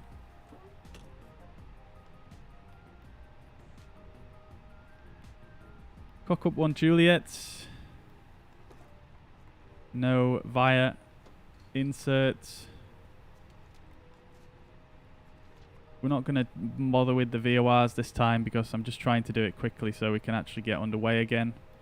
And then a block fuel is 6 tons.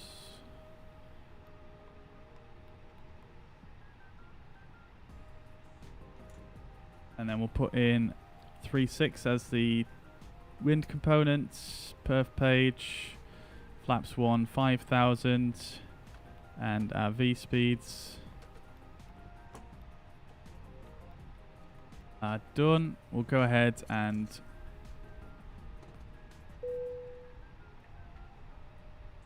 doors open. Why is there oh my god, self-loaded cargo, please. Let's turn the time back to where we were. We were about just before 6:30, I think it was. No, it must have been later than that, actually. There we go.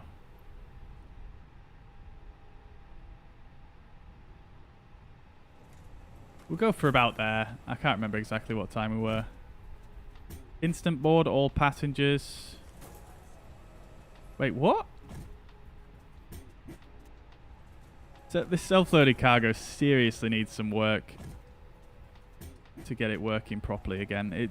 I don't know what it is. Like, it hasn't been updated. I think it's been updated a single time in about a year, and it's just gradually losing its functionality, if that makes sense. It just gradually, slowly, just becoming worse and worse. Right, there we go. We've got all passengers on board. Ready for start and push. Let's just...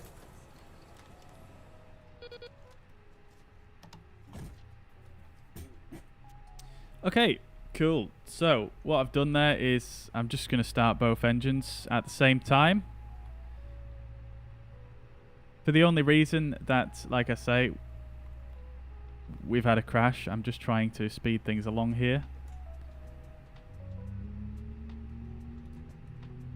Let's go ahead and get the landing lights on and the takeoff lights as well. We'll get our QNH set to 1011.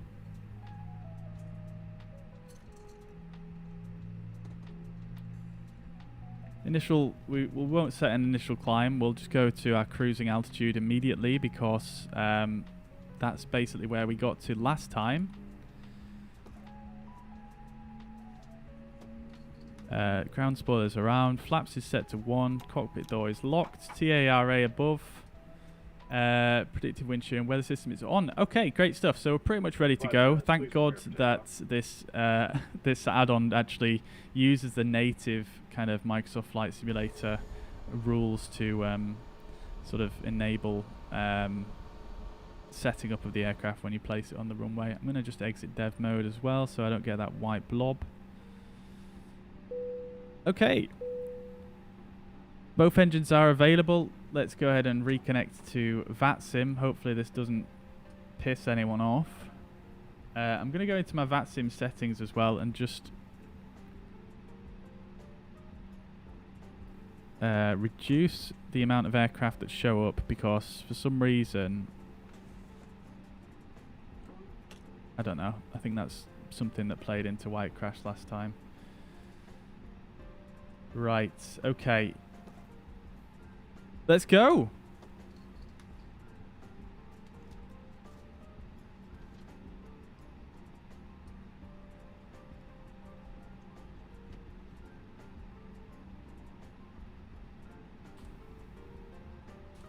Alright, so on the toe brakes, let's make sure the parking brake is released. Side 6 half forward, up to, straight up to Toga.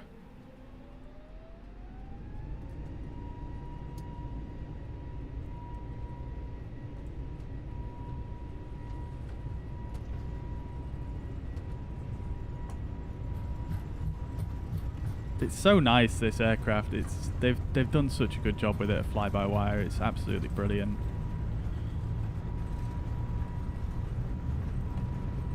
That's V1 and rotate.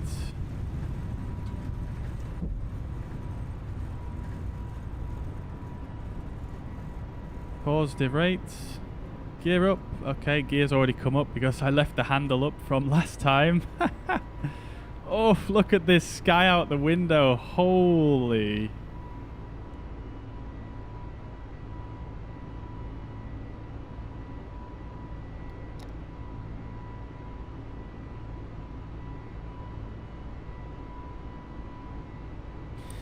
Okay, coming up to our acceleration altitude. Let's dip the nose and back to climb thrust.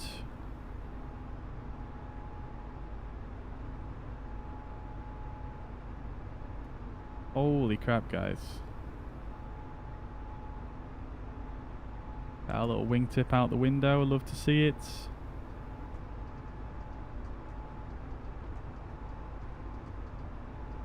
Okay, approaching that S-speed, we are accelerating. Let's go to flaps 0.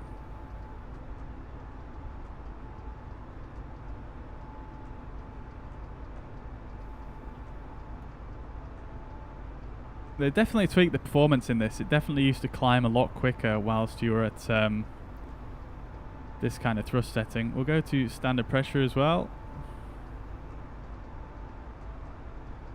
Which is good, by the way. It's not a bad thing. Should probably turn the APU off as well.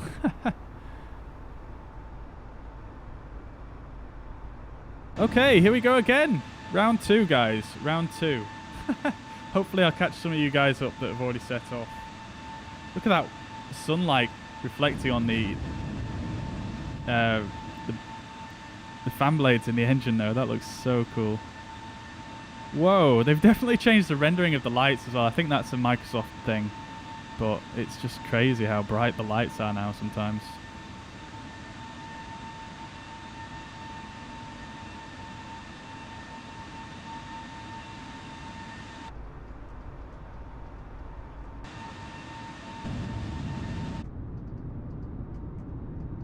And we are up and away again. Toga. I love it, Land O'Lakes. You know, that's one of the things I'm gonna get when I get my membership sorted for YouTube. We're gonna have Toga emotes. We're gonna have rotate emotes. It's gonna be brilliant.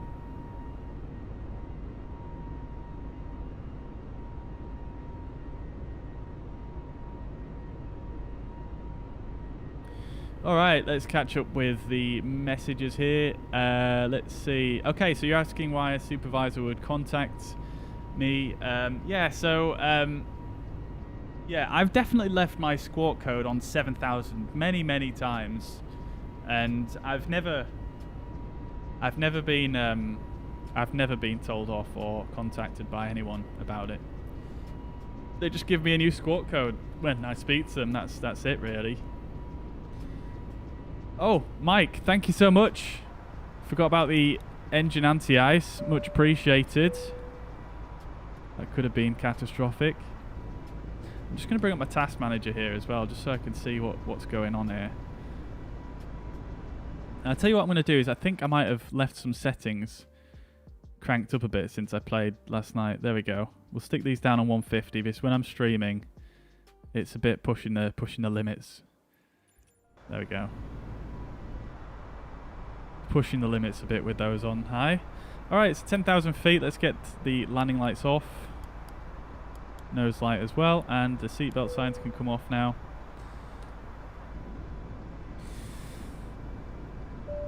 Okay, so let's catch up. PC24, thank you very much for the kind words, dude. Much appreciated. Yeah, I'm hopefully going to make something cool with that in the future.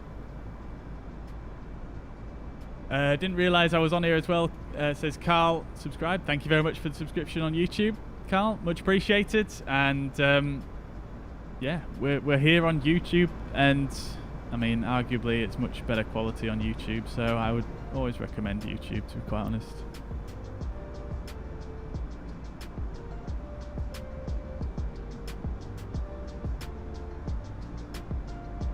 How do you change the fuel page to kilograms?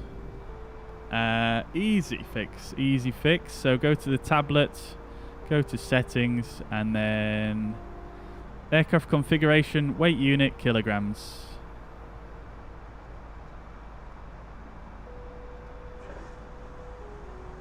I'm going to leave it open on this landing calculator here so I can remember to do it this time. Oh no, what's happened here? What is this green line? I thought that was a problem with my flight plan then, but it's not, is it? It's just something that's randomly drawn on there. What is that green line?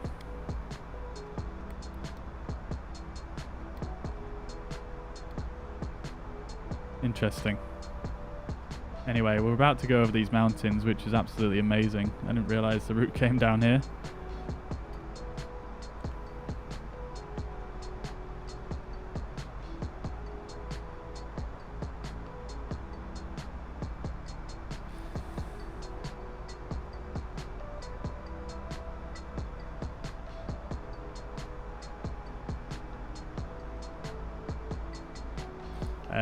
Click on the play symbol next to the door when boarding on self-loading cargo and you can board instantly. Yeah, Daniel, fully aware of that. And I actually did it then, but for whatever reason, I clicked yes and it just didn't do it. It's a bit buggy sometimes with the A320 I've found. I'm without computer, putting in new 12th gen and cooling clip broke. Oh my god, mate, that is horrible, Land O'Lakes. Yeah, that's so annoying. I can fully relate to that, to be honest with you, mate. It's I mean, maybe, yeah, I mean, it's a very similar sort of story. But when I built my very first PC ever, right, I actually, I was putting the, what's it called? The thermal paste on the CPU.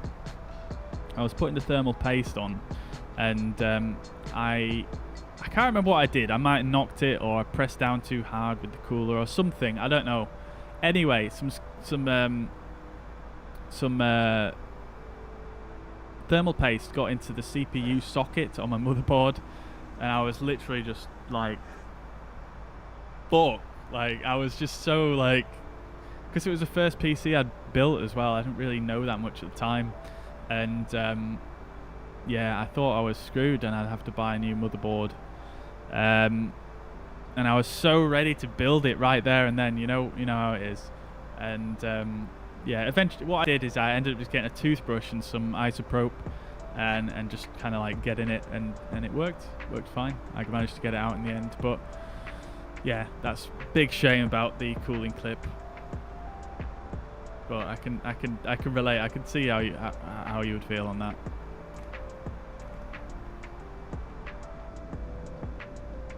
We're still getting a pretty ropey frame rate, aren't we? Holy crap, this is interesting.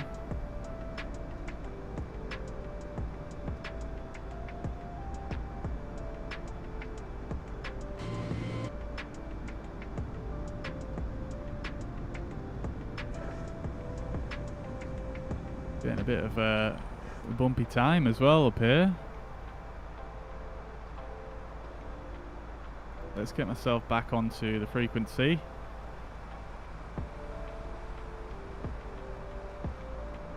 Oh my god.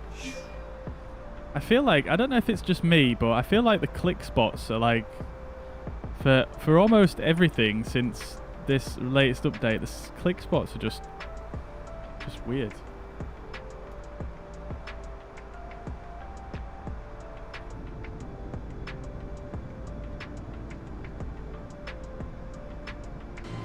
Which one do we want? That's the one we want right there.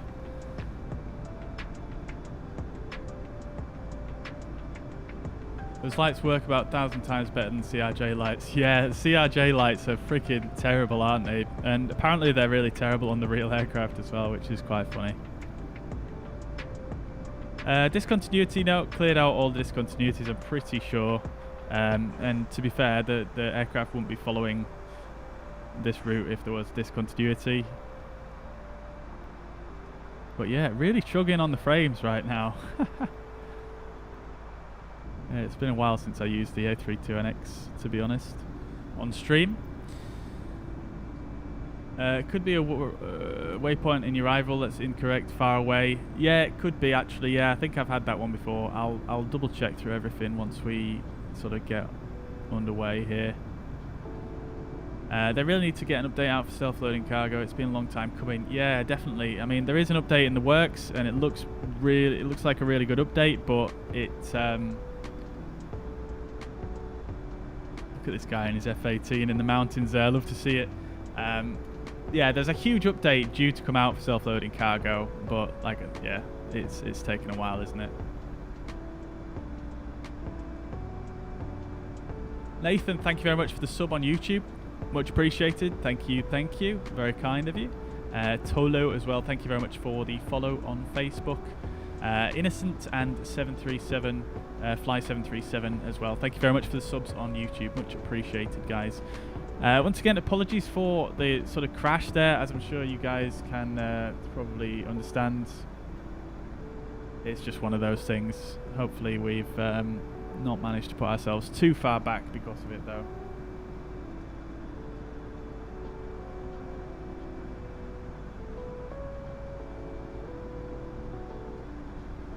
These views are just absolutely freaking next level, though, I can't lie.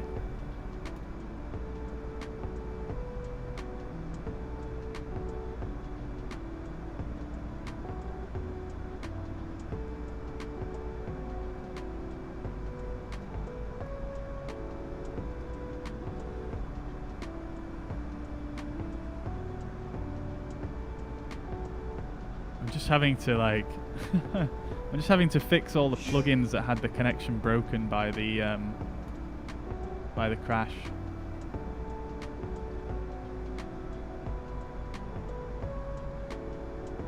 The frame rate is absolutely terrible right now. What is going on?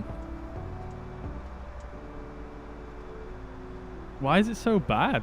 That is just amazingly bad.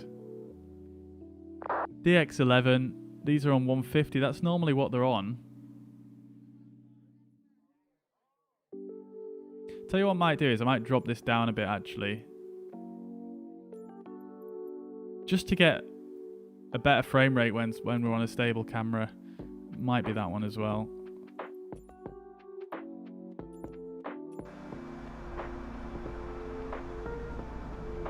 Let's see how that one does.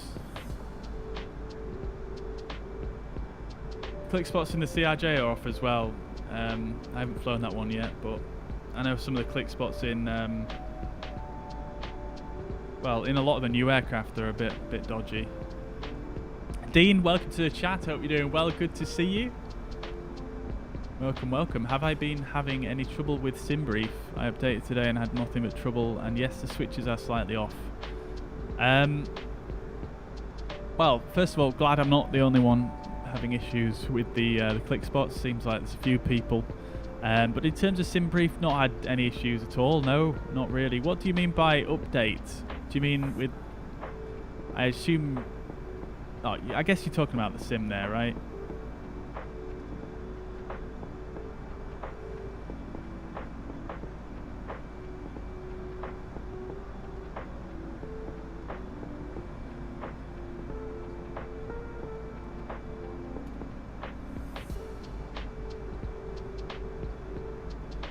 But yeah, sim brief, zero issues at all. No, working fine as always, really. Look at this frame rate, it's still terrible.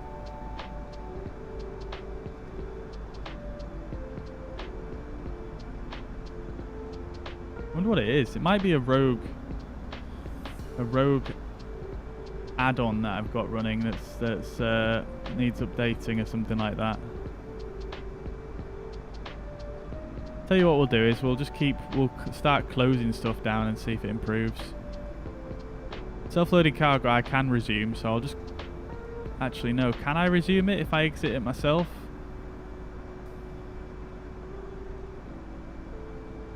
I'm not sure, actually. I'm going to leave that one. We don't need this. Although I am intrigued, in Axis and O's, they said they did like a pretty major update to it here.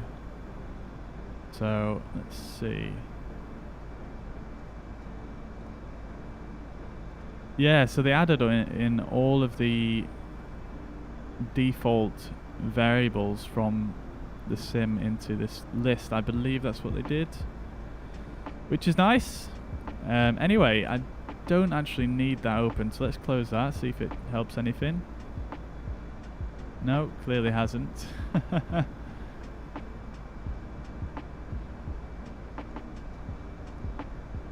Yeah, I don't know.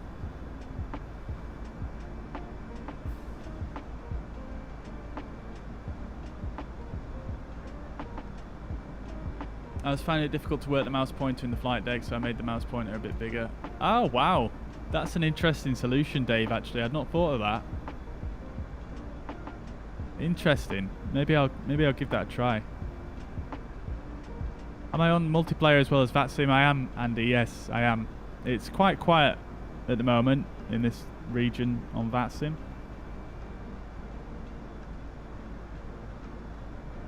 Which reminds me, I forgot to have Volanta open. Dean, thank you very much for the sub on YouTube. Much appreciated. Thank you, thank you. I updated the A32NX this morning, and now my flight plans seem to be going haywire mid-flight. Oh, interesting.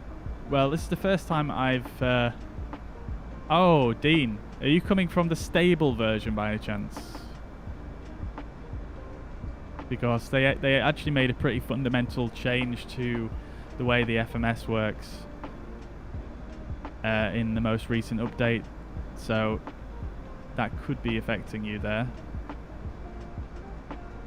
I tell you what, guys, after all that, the Eurocontrol dude has gone offline, I think.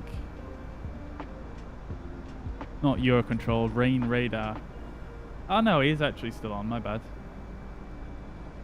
Covers above flight level 315. Let's see if he's... yeah, we can speak to him now. Okay, let's get his frequency. 128070.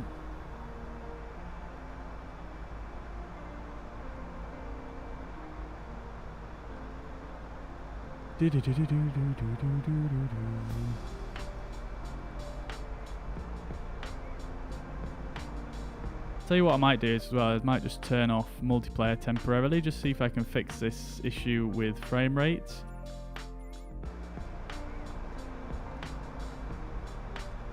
Yeah, it's still no better.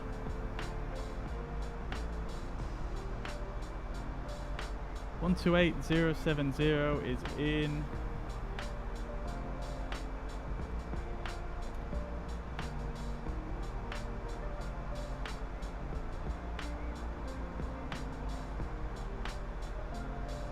Rhein Radar, schönen guten Abend, Lufthansa 8, Mike Charlie, Flight Level 340. Mike Charlie, Rhein identified, proceed direct.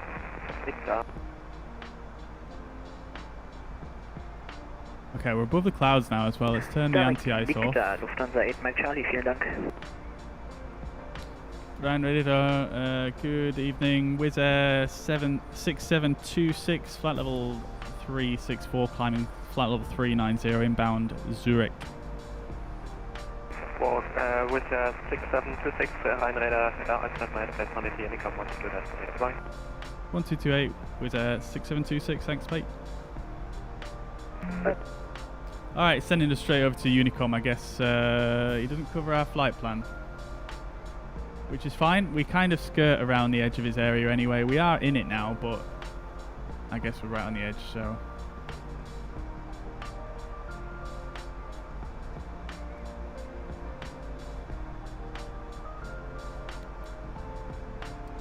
So yeah, in terms of routing, guys, we are...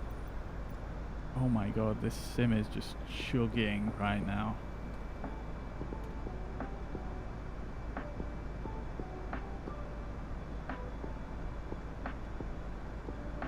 Oh, my navigraph's disconnected as well. Let me just log back in, guys.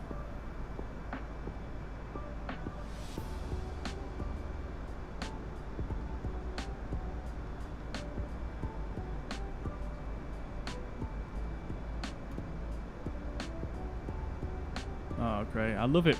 I love it. You've got to log into Navigraph every time, and now the login page doesn't work.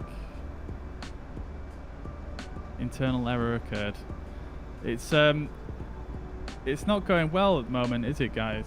Let's do it the old-fashioned way then. And we'll go to navigraph.com/code.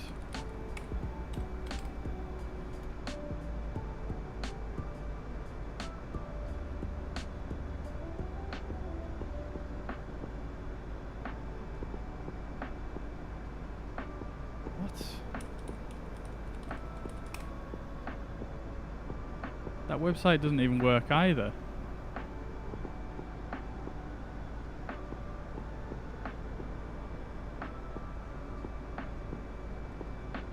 Okay, this link does actually work though, that's nice. Okay, cool. Right, so I will show you guys the route here, but it's chugging so much, it's just so delayed. Okay, so we're just heading out east here, just about to pass over Salzburg. And the mouse wheel is changing my cameras. So yeah, we're about to head out over Salzburg and past the Austrian Alps. We're going to skirt along the sort of north side of the mountains here, continuing east over to Vienna, and then up and over into, I believe it could be the Czech Republic. Okay, it's... Wait, what? Okay, there's two zooms there. Oh, sorry, we're into Slovakia, my bad. Into Slovakia, just following straight through the middle, and then out the other side and into Ukraine, and down into Lviv. We'll look at the arrival and approach a little bit later on. For now, we'll just enjoy these mountainous views out this right window here. Let's see. Dean said nobody else having weird waypoint issues mid-flight. Been testing all day. Dean, yeah. So, like I said, they've made a fundamental change to the FMS and well, the MCDU. They've made a change to how it works fundamentally, and that might be why you're having waypoint issues. So, I've actually got one to show you right here as an example. So you see this discontinuity right here. You have to clear these out, otherwise you're going to have issues on your flight plan. So, for example, if I go to plan mode here, forgive me if you already knew this, by the way, but I can only imagine this is possibly your issue. So you can see here, if I bring up to the top here, this final fix on our arrival, you can see there's a gap there in the flight plan. Now, this is a pretty easy one to visualize because the gap is just like that. In some scenarios it might not be this straightforward, but because there's a gap there, when the plane hits this waypoint now, what it's going to do is it's going to revert to heading mode probably. But I suppose, you know, this is Microsoft Flight Simulator, so some strange stuff could happen if you don't clear this out. So what you need to do is you just need to go clear and then clear that out like that. And then it's going to draw a line in between them, and then it's all fixed and working now. So I don't know if that would have been your issue or not, and I do apologize if you already knew that, but that's possibly the only thing I can think of.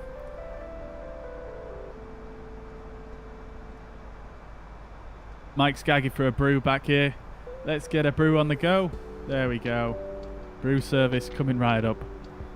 Just for you, sir. Just for you.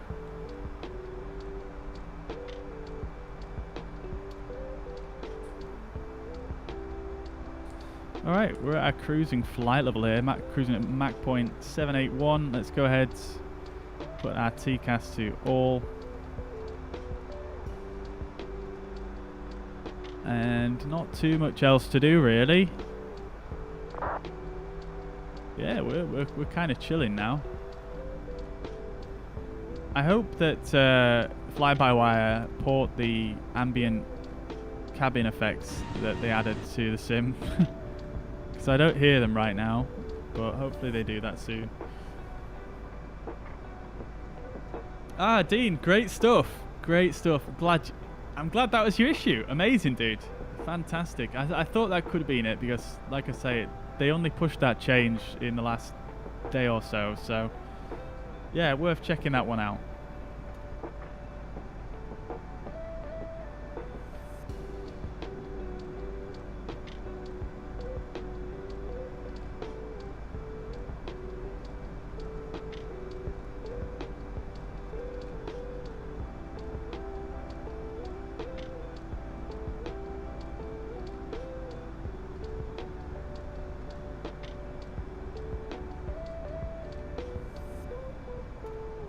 Okay.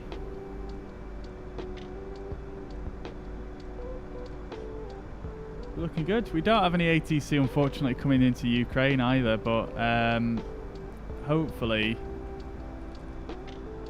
maybe someone will come on. Maybe a center control or something like that.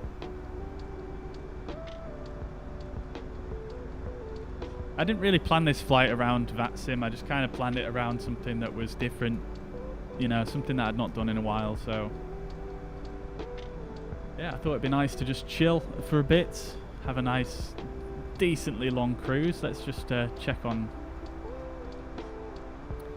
things real quick. So we've got 556 track miles to go. So plenty of time, really.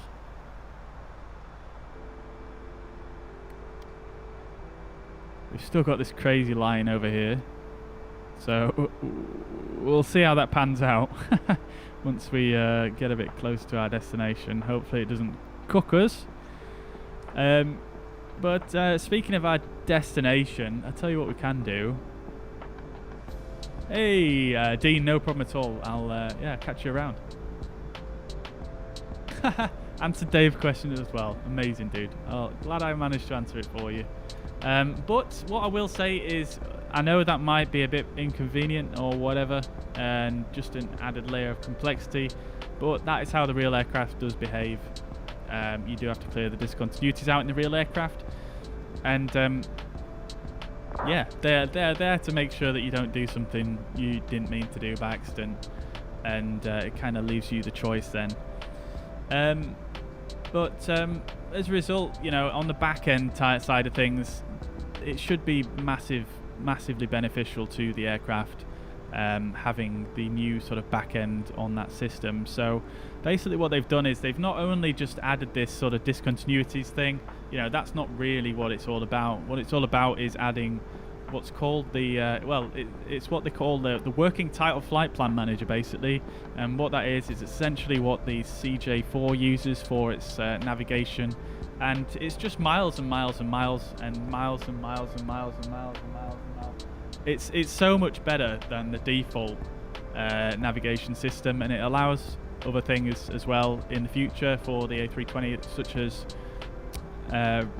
missed approaches, holds, and various other little features to do with, you know, basically the core flight computers. So yeah, it's really nice that they finally added that to the sort of development build, and yeah, it's just brilliant for everybody, honestly. So yeah, seeing discontinuities is a good thing. Jack, good evening to you, sir. I hope you're doing well. Welcome to the chat.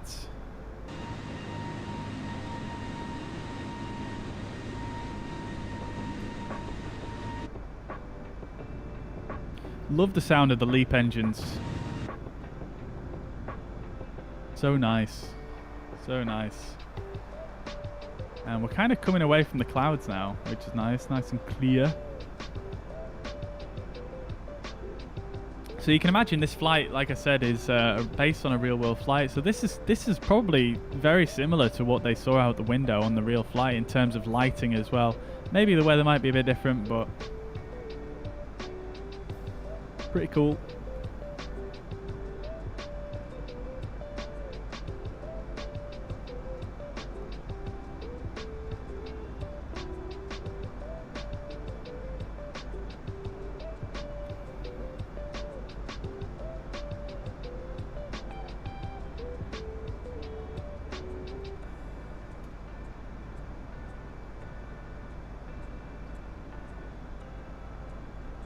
Yeah, I really don't get why the sim's sort of chugging so much today. It's very strange.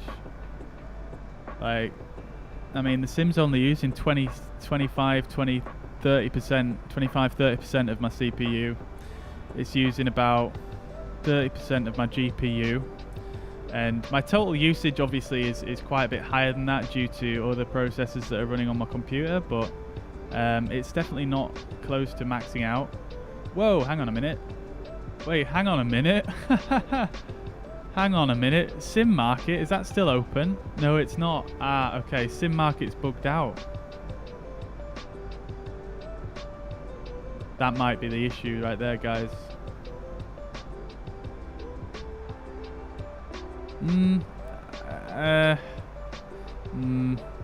It feels a bit smoother, but not really. So there was Sim Market, there was a process for Sim Market that was still open in the background that was using like 10% CPU. I've closed that one. That's, like I say, it's not really made a huge difference, has it? But never mind.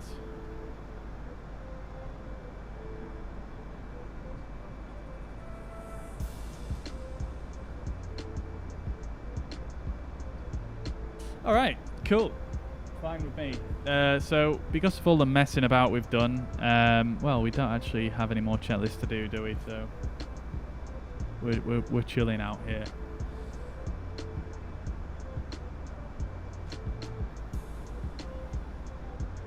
I'm doing a flight with the experimental Heavy Division 787, which now has the working title FMC. Oh my god, that's amazing, Andy. No way. That has the working title as well. Wow, I didn't know that actually. We'll have to try the 787 out again soon then. Wow, that's actually incredible. I didn't know that. But yeah, it makes a huge difference. I've been singing its praises ever since they first put in the CJ4. I've been, you know, when they first added it to the CJ4, it was just like music to my ears. Like when I first tried it out, I was like, oh my god, this is like night and day from the default. Enjoy your flight, Dean. No worries at all. Take it easy. Take it easy. How's the day job going? Good question. It's a bit up and down at the moment, to be honest. It's still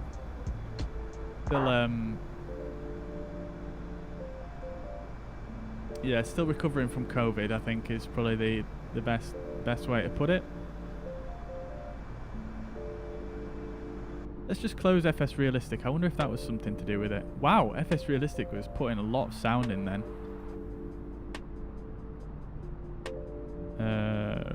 Right, where has that one gone?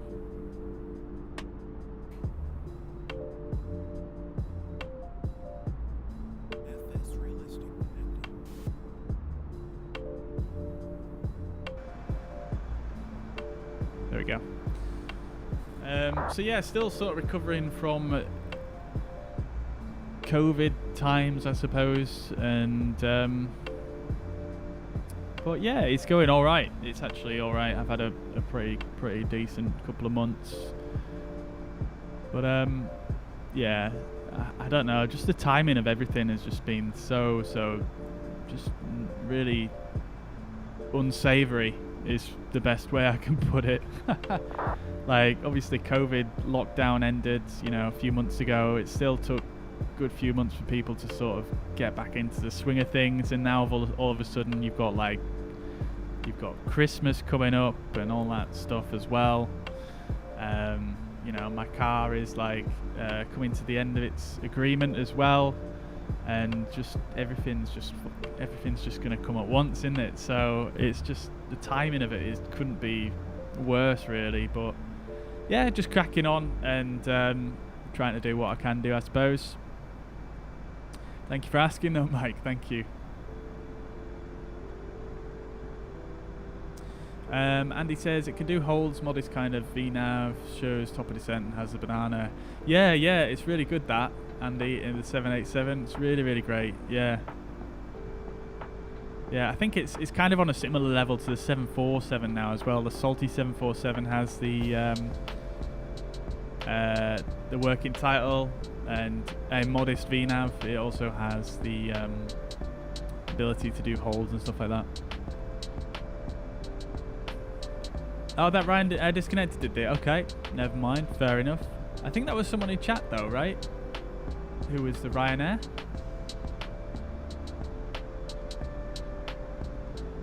Ian says, just followed your AIG guide. Thanks so much for it. Working sweet. Amazing, dude. Love to see it. Thank you very much, dude, for letting me know. Thank you for watching, and thank you for the feedback. Much appreciated.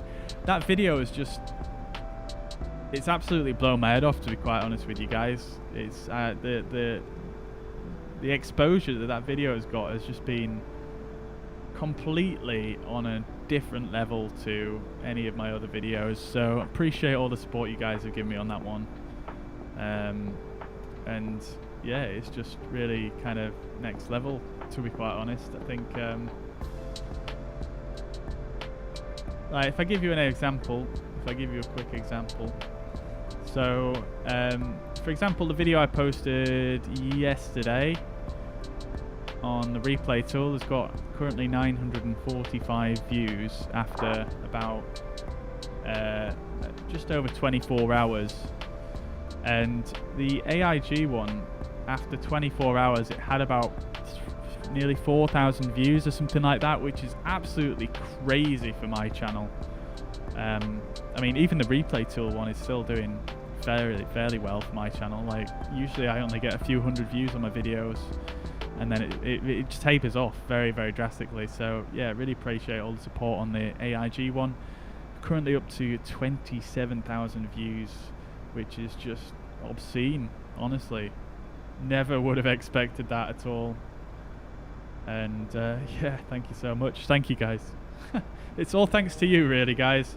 And as a result of that video, my channel has grown in just over a couple of weeks.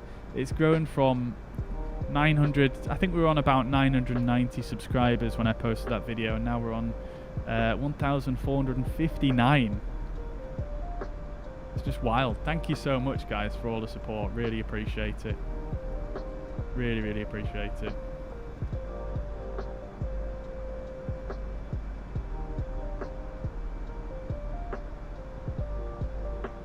You did it really well. I love British AvGeek's vids, but I found yours a lot easier to follow, if I'm honest. Fair enough. Yeah, British AvGeek does some great videos, and yeah, I do like his content and I do watch it myself, but I think his video was a bit different to mine though, wasn't it? Because he did his video more based around VATSIM, didn't he? Rather than being sort of start to finish kind of process, which is what mine was. And he just did his more centered around VATSIM. So yeah, maybe that's the difference. But yeah, thank you very much for the feedback nevertheless.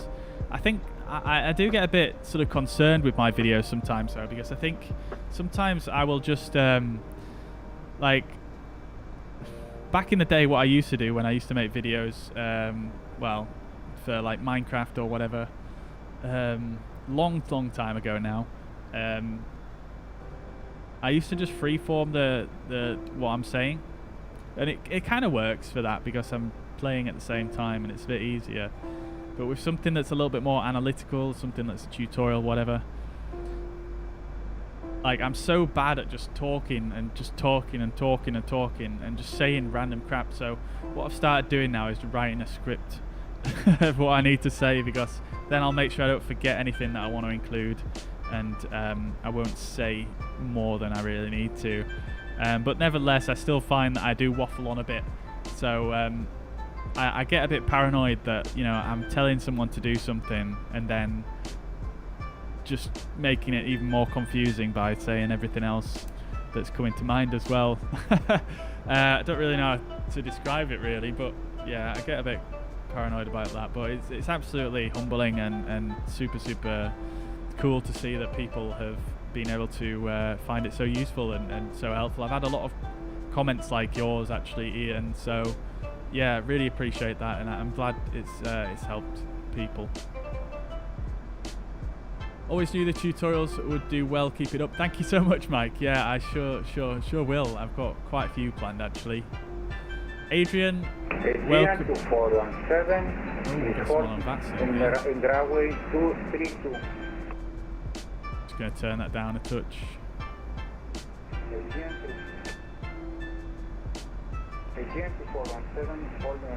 Yeah, so Adrian, welcome to the chat. Hope you're doing well. Good to see you. Welcome. Jack says, I think your subscribers have increased by 500 or so since you returned. Hope it continues. Yeah, pretty much. I mean, I think that AIG video was the first one that I posted since I started sort of making content again after having a few weeks off. And yeah, I think we've increased by about just under 500. So yeah, hope it continues. Definitely. I mean, it took me so long to get from, like, before I started doing flight sim content, I was already at around 300 subscribers, but I wasn't making content really. And then when I started making flight sim content, streaming mainly on YouTube, the growth from 300 to 1,000 was just, it was very slow, very slow. And that's kind of the growth that I expected really, and then all of a sudden the growth is just crazy. In just like a 2-week period, I get more subs than I've had like in this, you know, in the same period ever, or yeah. So yeah, I'm just really overwhelmed with it, to be honest, and it's just really, I'm buzzing. It's great. Thank you very much, Manical. That's so kind of you to say. Yeah, thank you. It still sort of blows my mind to this day when people, you know, say that my content is good or whatever. There's so many other good content creators out there. It's just, it's quite humbling when someone is able to sort of stand behind me and say, yeah, I like this, you know.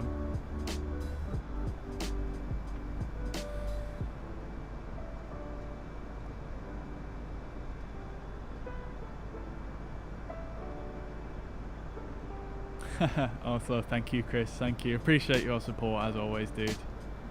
Transport Gamer says, I just got told I'm positive I'm gonna be at home. Not sure what you mean by that, dude. Positive in what respects?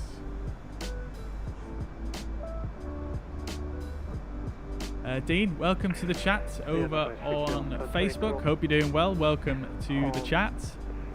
It's been a while actually. I think Dean, I think you're probably one of the oldest people that I've got in my Facebook chat. I think. If you're the same person that I remember, I don't think you've been in the chat for quite a while. I don't think, unless you've been lurking. Whoa! Did you guys just see all that fog spawning below us? That was interesting.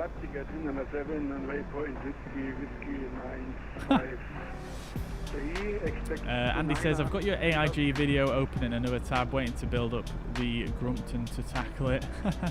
I would love to have the great mod matching on VATSIM, but not looking forward to the time it will take. Yeah, I think the way to do it really is just to set the install going for all the airlines. Set it going when you go to bed or something like that. If you tick the box when you go on the install, if you tick the box skip manual download, then you can just leave it. I mean, there's so little that you have to manually download.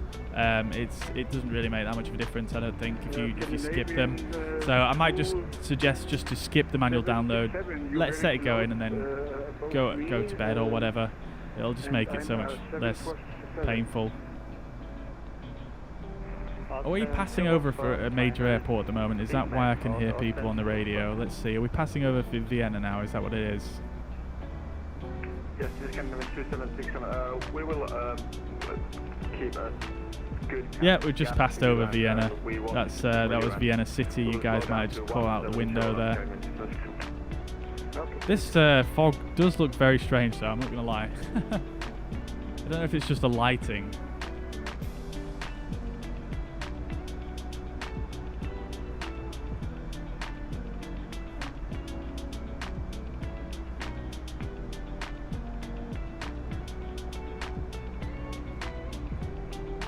Oh, you think that's what it means, Chris? It's COVID. Okay, yeah, I suppose it could be, yeah. Yeah, well, I hope you feel better, dude, anyway, Transport Gamer, if that is what it is. Yeah, wish you a speedy recovery. I know a couple of people who have got that at the moment, so it's a bit of, yeah, it's not fun, is it?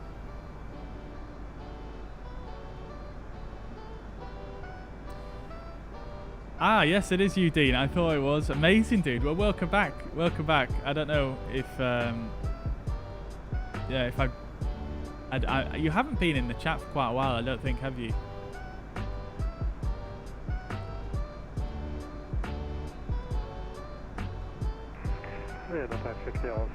Alright, guys. We are rocking here. Got the replay mode on. I'm just a bit concerned about my frame rate, to be honest. It just feels so bad. Like, this frames is just, it's just, if it's like this on landing, it's gonna be impossible.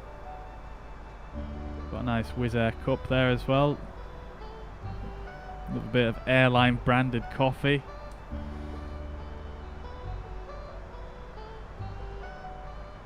Ah, look at this.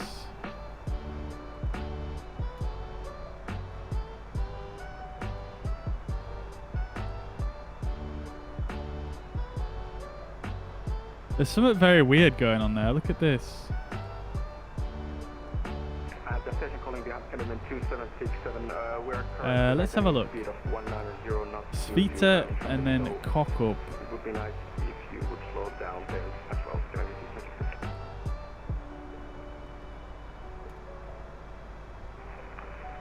I mean, everything seems to make sense on here. Oh, there's two cock-ups.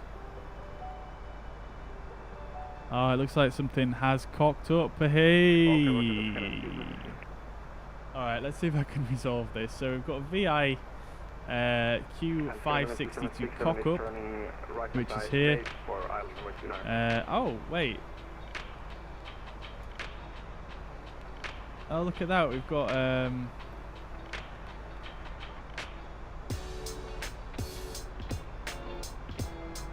Malb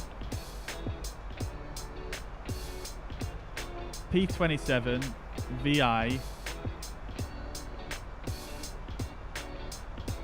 Whoa, there's something so strange going on here with this.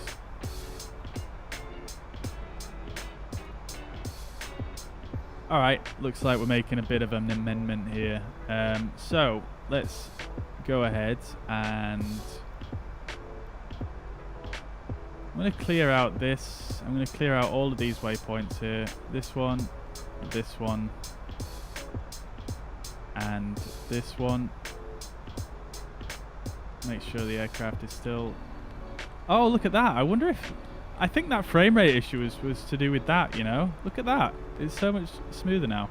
Anyway, so let's put in our amended route. So we're going to go from Malb.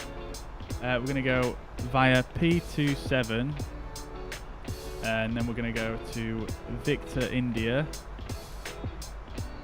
and then from there we're going to go Quebec 560, and then we're going to go from there to cock up.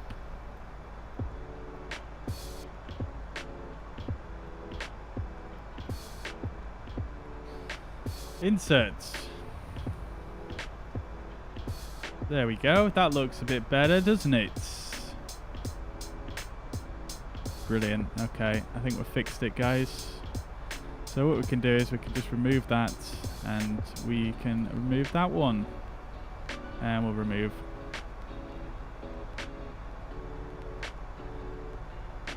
that one.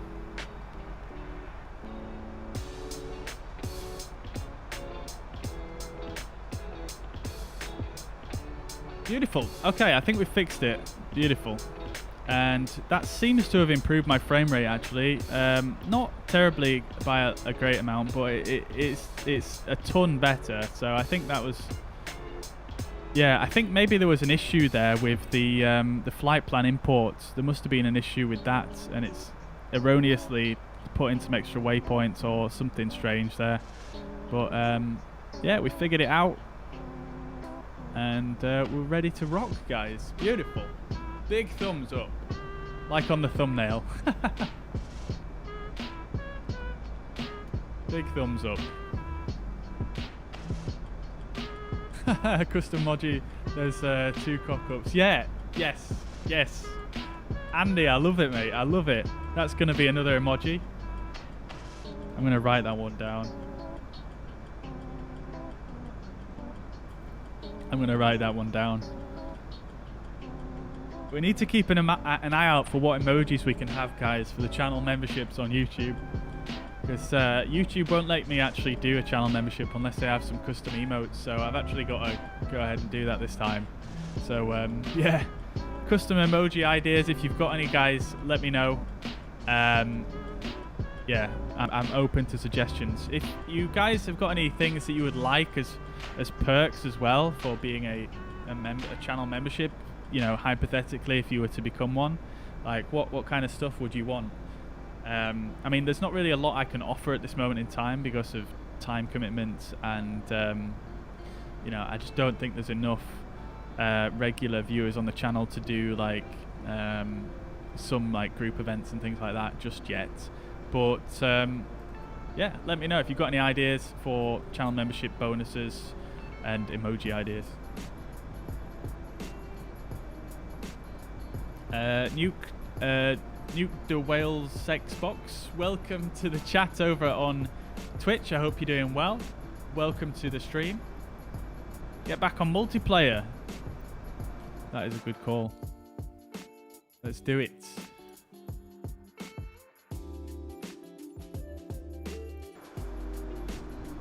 Yeah, my frame rate's definitely a bit better now. I think, yeah, it must have been that. It must have been the issue with that weird drawn line there. Which makes sense. I mean, you know, it's obviously having to render this ridiculously long line, so...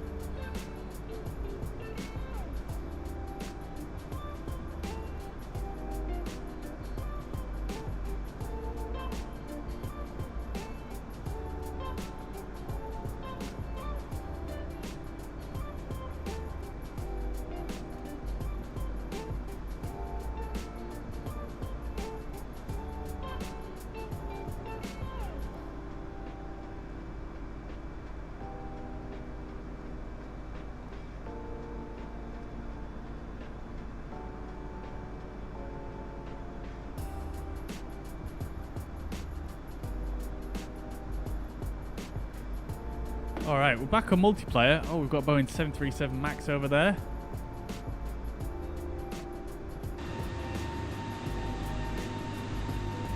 Oh, we've got some contrails as well.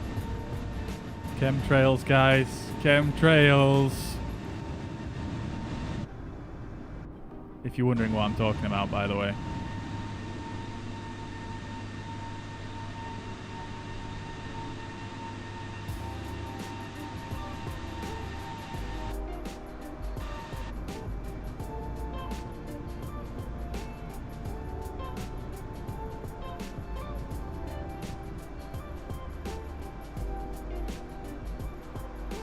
Can't see Chris though, he must be too far away.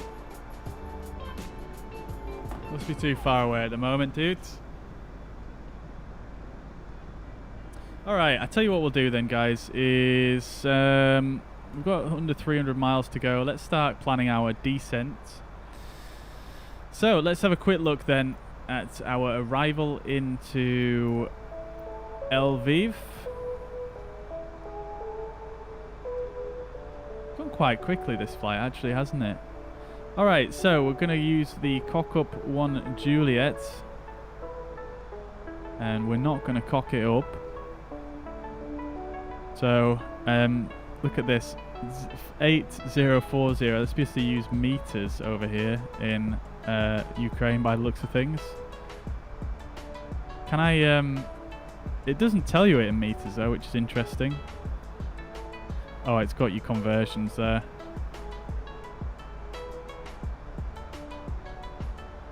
It's not really going to make too much of a difference to us, I don't think. Alright, so we're coming in from Tepna, minimum... no, we're not. We're not coming in from either of these 2 points here. We're coming direct into Cockup. And we're going to follow it down to Lima 109, 220 knots. Then we're going to basically just follow this little sort of zigzag path here. Now, what we'll probably do is we'll probably just give ourselves a bit of a direct to the final approach course, because these are usually used when there's a lot of traffic, basically. That's why they're there. So I don't think we're going to have that issue today. So let's go ahead and look at a approach. So we're anticipating runway 31. Let's see what we've got. So we've got an ILS. That is a pretty cool looking ILS chart though. It's just 3 degrees. And then we've got a VOR, which I'm tempted to do, to be honest, because I just feel like doing something a bit different. So maybe we'll do a VOR. So the full approach is to come in over the VOR itself and then fly outbound and then back in on yourself. You can also fly a hold and come down that way. So maybe we'll do that. 3 degrees. Final is 6.9 miles. So it's a pretty short one, to be honest. It's going to be quite difficult to set up, actually, but... Well, not difficult to set up, but it's going to be a lot of work around this point here. So maybe we'll do that. Let's do a VOR. And then in terms of taxiing at Lviv, it's quite simple. There's just one apron for passenger aircraft. Apron B. 109A. Oh, no, there isn't actually. I tell a lie. There's 2. But we're going to park at the main terminal anyway. We're going to mark at the main terminal. Oh, I tell you what. You know what I've completely forgotten to do, guys? Oh, I'm so sorry. That's super annoying. I think I've forgotten to actually turn on the scenery for Lviv. Oh, I'm so sorry, guys. I think I've forgotten to link the airport up. God damn it. Anyway, let's plan our descent. Airport elevation is at 1,000 feet. And we're currently at flight level 390. So we're going to do 38 times 3 plus 10, which is going to give us 124 miles to descend. Now, let's see, does this work yet? So if we go progress, we can go UKLL 31. That works, great. Now, can you do this? So if we go flight plan, and then like this.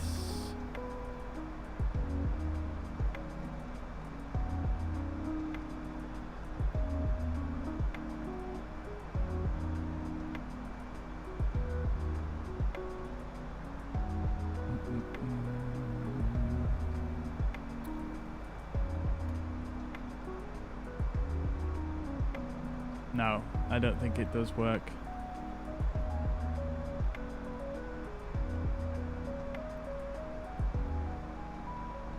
No, this is all grayed out. Okay, that's fine.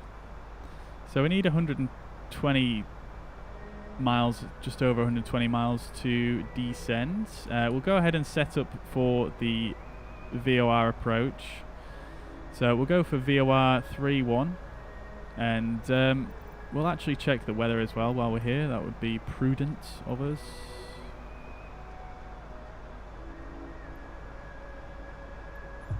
Can you actually... No, I think we're too far away, so we'll close that. And we can actually do it on here, can't we? So if we go ATSU, AOC, weather request, send. We'll come back over here and finish this off. Oh. Insert.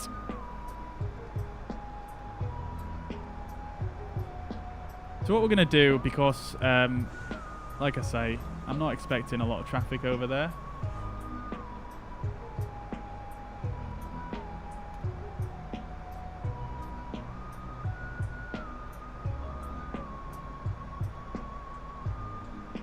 What I'm going to do is I am going to... So LL108...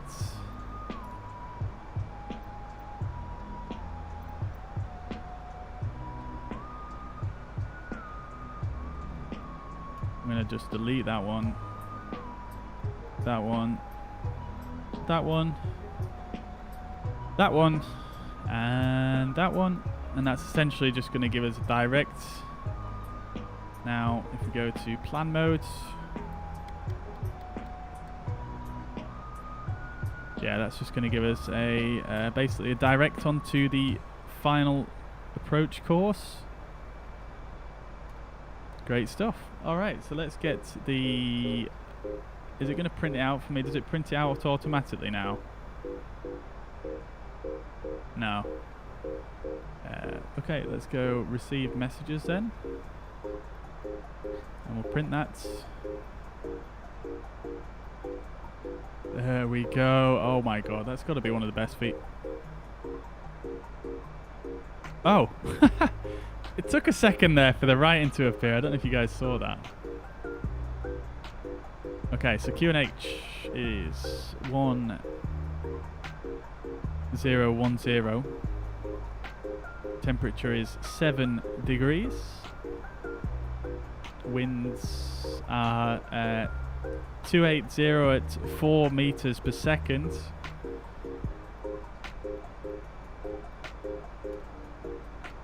Let's do a conversion. That's 7 knots. The transition altitude, I actually don't know. Let's check that on the chart here. Transition level by ATC. So what I usually do if there isn't a controller on, obviously when you're descending, usually it's the ATIS that tells you the transition level. However, we've not got any ATC on, so what you can do is just go and check on the departure charts, and usually it's somewhere around the same. Transition altitude is 10,010 feet.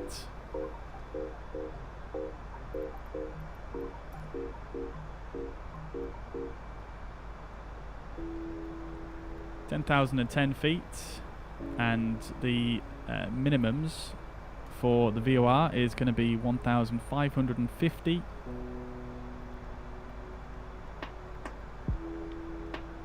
Okay, that's all set. Okay, so we've briefed the star, so what we're going to do is we'll have a look at this chart here. So what we're going to do is a VOR for runway 31.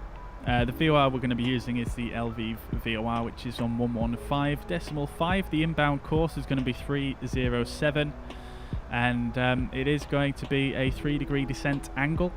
So what we're going to do is we're going to come in directly to this fix here, FD31. We're then going to switch to track FPA mode on the autopilot. In fact, what we'll probably do is we'll actually go on to track FPA a little bit earlier than arriving at this fix, just to make sure that we're all settled in, and we can get a nice... in fact, now... Actually, it would be quite nice to be able to set myself an extra waypoint here. I think I might have cooked myself a little bit by deleting that extra waypoint. Let me just see here.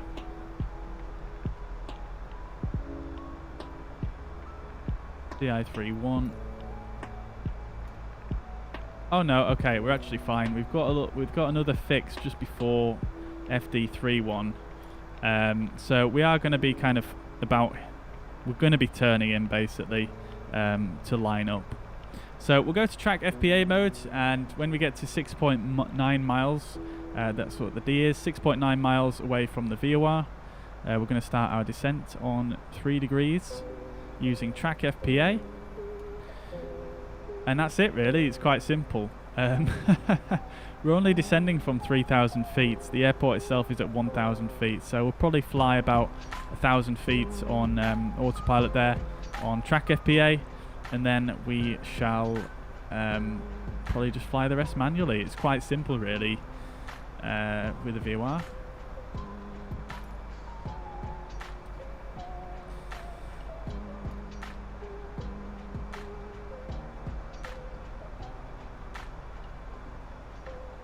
Visibility is good. We've got some broken clouds at 3,000 feet, but I think we should be fine. Right, so we can actually go ahead and put the Lviv VOR in as well. We'll go ahead and put that in.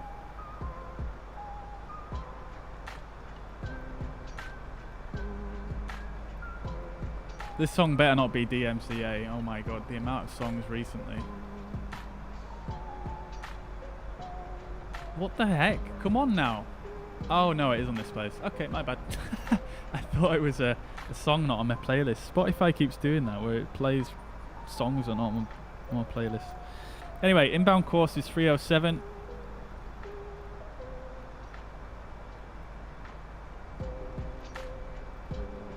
.307 is set, and we're looking good. Okay, cool.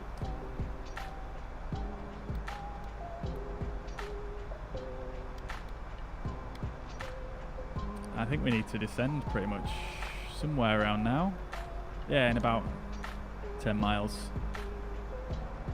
So let's go ahead. Let's wind this down to our platform altitude, which was about 3,000 feet, wasn't it? 2960. So we'll go down to... We'll set it at 3,000.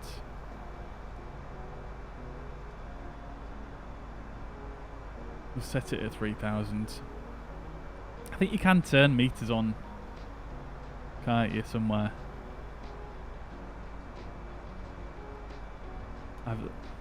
It's not really something I use in the A320 though, to be honest, so... Anyway, 126 miles to go, let's initiate the descent. We're going to go for open descent, so we've got thrust idle op des. Flight level 030 is in blue.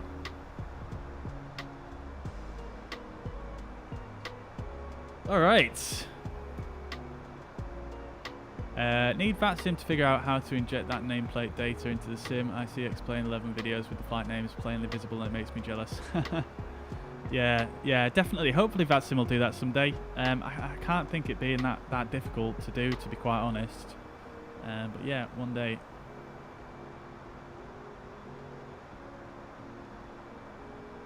Hey, Winter Splash is on short final. Amazing, dude. Hey, Mariner, welcome back, brother. Welcome back. Hope you're doing well. Did you do your exam? How did it go? How did it go? I am doing very well. Yeah, thank you. Thank you for asking, dude. How are you doing? Aidan, welcome to the chat over on YouTube. Hope you're doing well. Welcome, welcome. Where are we flying to? We're flying to Lviv in Ukraine.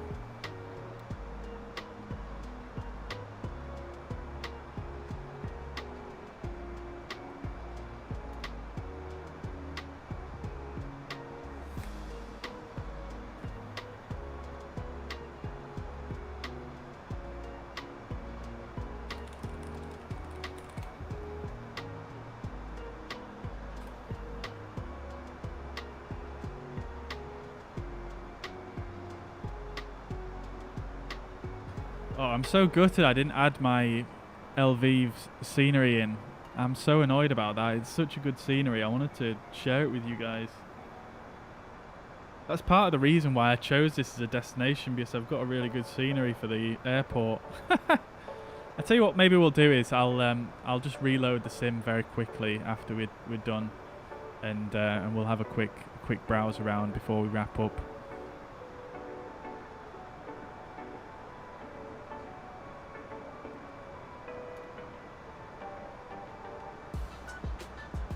Oh, you paused. Oh, you paused for too long. Oh no. Well, never mind. At least we're all sort of relatively in the right place. Wow. Super nice looking out here with all the little puffy clouds. Hey, you passed, dude. That is fantastic news. That is fantastic news. Yeah, amazing. Very well done, dude. Very well done. Yeah, man. That's so good. Mariner passing his exam to control on VATSIM. Look forward to seeing you on the radio soon, mate. Does that mean you can go on, like, now? Like, whenever you want, basically?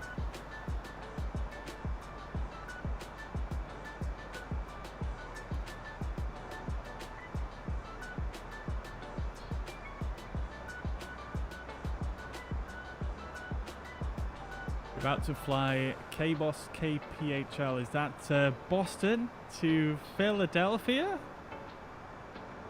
Sounds good though, dude. Sounds good. My next flight will be from Lviv. Yes. Yeah, man. We'll have to see. There's a nice route from Lviv actually to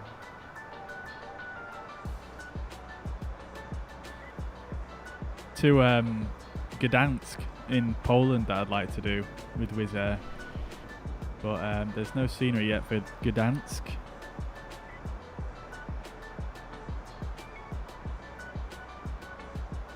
Hey, back in time for the descent. Certainly is, Venom. Welcome back. Grounded delivery anywhere in the UK apart from Gatwick and Heathrow. That is amazing, dude. Amazing.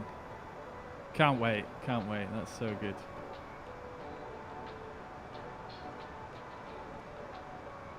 Ah, good stuff, Aiden. That's amazing. The ICAO codes are so much easier to sort of guess what they are in the US than they are in the rest of the world, basically.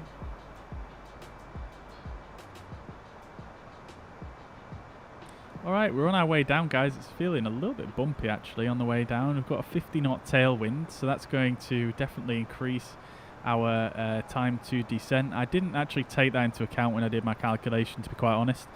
Should have added about 10 miles, sorry, should have added about 5 miles there. But let's see how we get on.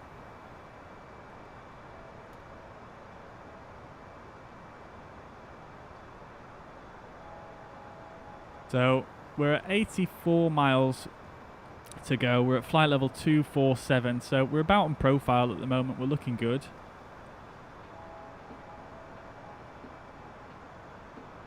At 80 miles, we want to be at flight level 240. So yeah, we're actually doing fantastic. If anything, we're maybe a tiny bit under the profile, but nevertheless, we are looking pretty good.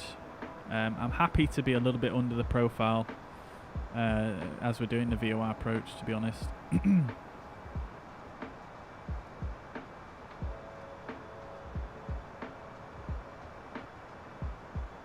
The landing was amazing, not even bragging. Sounds like you're bragging, dude. No, I'm just kidding. That's amazing, man. That's amazing. We'll see how my landing is. I've not landed the A320 in quite some time, so this could be a bit ropey. I've also got the joystick as well that I'm not completely used to yet, so there is also that as well. So they're my excuses, personally. I spent all afternoon downloading airlines on AIG for VATSIM model matching. Nice, dude. Nice. Nice. I'm glad I've got that step over and done with, to be quite honest.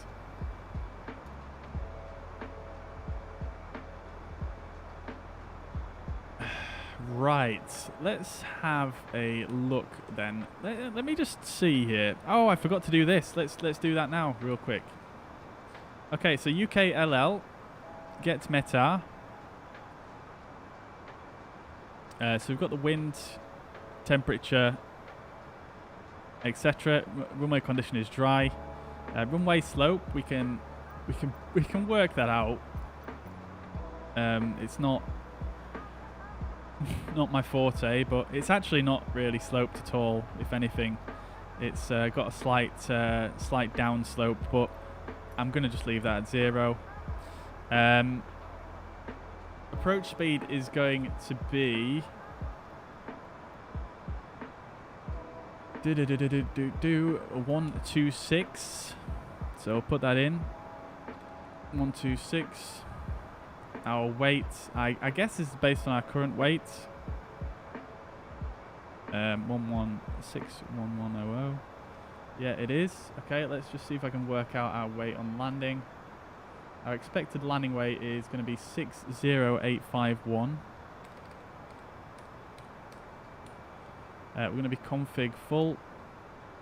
Overweight, no. Reverse thrust, yes. And then landing distance available is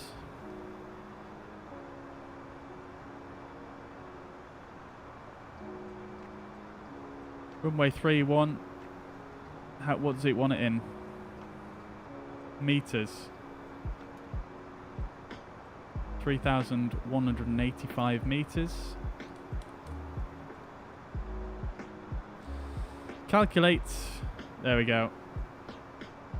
So basically we can land with low auto brake, nice and easy. Easy peasy lemon squeezy. Let's go for low auto brake then. Low auto brake is set. We can go ahead and put our TCAS to below as well.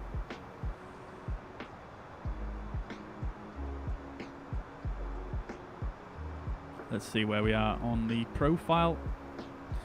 57 miles to go, so we should be at about flight level 180. We're a bit below that, and we're a bit below 60 miles. I used 60 miles as the calculation there, so we're fine. At 50 miles, we want to be at flight level 150. So yeah, we're doing good on the profile. Right on it, if I do say so.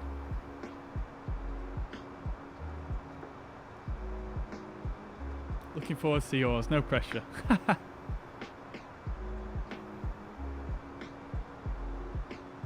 That's what I'm doing now. Don't mind too much as it actually works. Yeah, it's a bit of a long slog, isn't it, downloading the AIG stuff.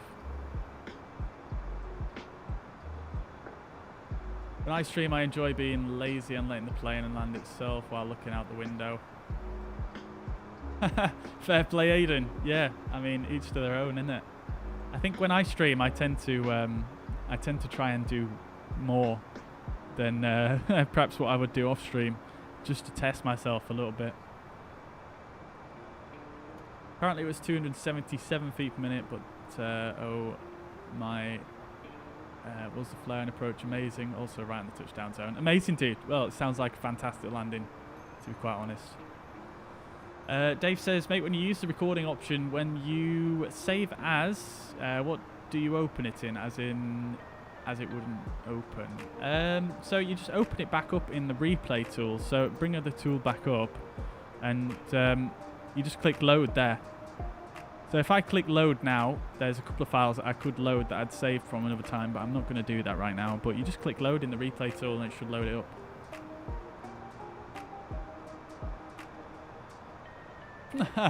Don't put pressure on him. Thank you, Manacle. I don't.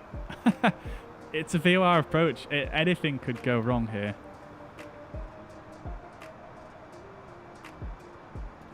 Okay, we're approaching 10,000 feet anyway. Let's go ahead and get our landing lights on. We'll get our runway oop, that's the wrong button. We'll get our landing lights on, runway turn-offs on. Seatbelts can come on as well.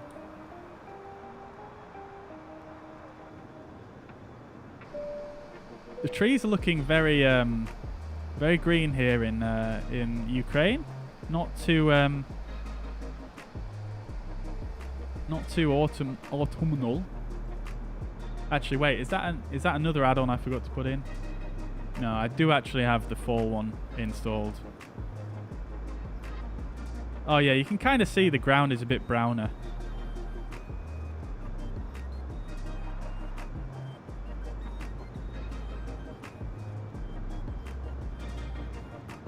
There's a big line there though. What's that about? Alright, we're slowing down to 250 knots now. Do need to pay attention to my altitudes from now on though, because we're about to start our SR and we've got some minimum altitudes to pay attention to, but we also have the speed restriction here at LL109.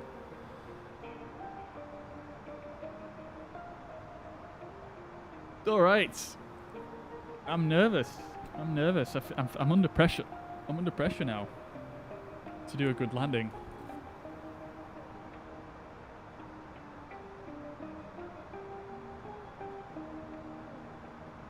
Thank God we sorted the frame rate issue though. Alright, so we've passed through our transition altitude now. We'll set our Q&As to 1010.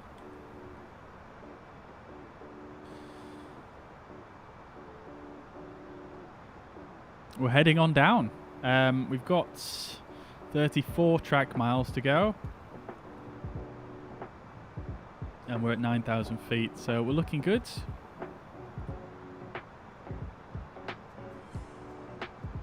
We're looking good. Oh, my timer's not going again. I've completely forgot about that one. Let's have a look. Flight aware. WizzAir 6726. Let's see what time they arrived at. They arrived at 10:29 local time. So, what are they? 2 hours in front? So more or less on schedule. They might not be 2 hours ahead. They might be one, but anyway, I wasn't that precise with the time. Anyway, I was just intrigued.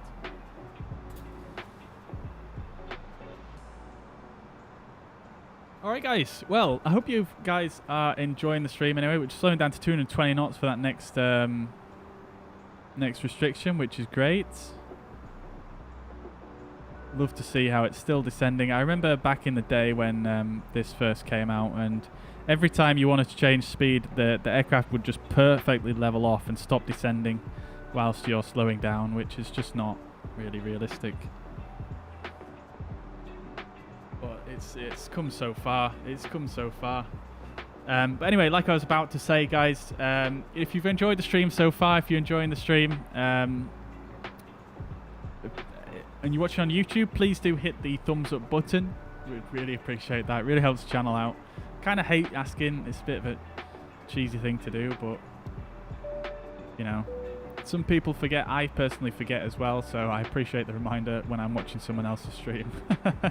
So yeah, if you're liking it, do hit the thumbs up button. I'd really appreciate that. We're within icing range. Let's go ahead and turn the engine anti-ice on, because we have got some clouds to pass through here. We're getting a few stutters here as we come in close to the ground. The trees are looking very green over here though.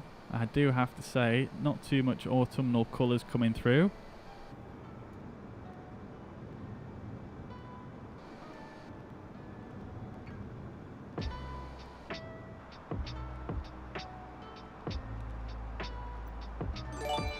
Will he butter it with a knife or a hammer?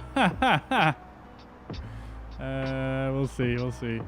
Hey, Andy, coming in with the $10 super chat. Amazing, dude. Andy, you are the very, very first person to use the super chat on YouTube. Thank you so much.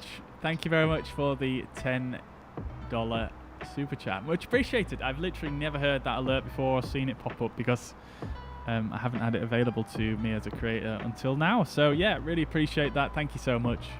And very generous. Thank you so much. First person to use super chat. How does it feel?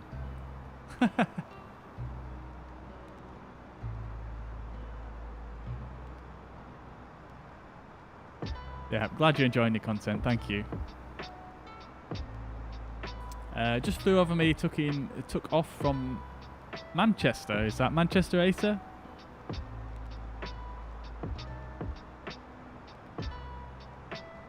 these clouds. I love descending into the clouds. It's just so cool.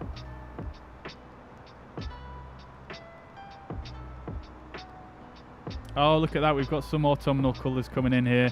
Love to see it. Love to see it.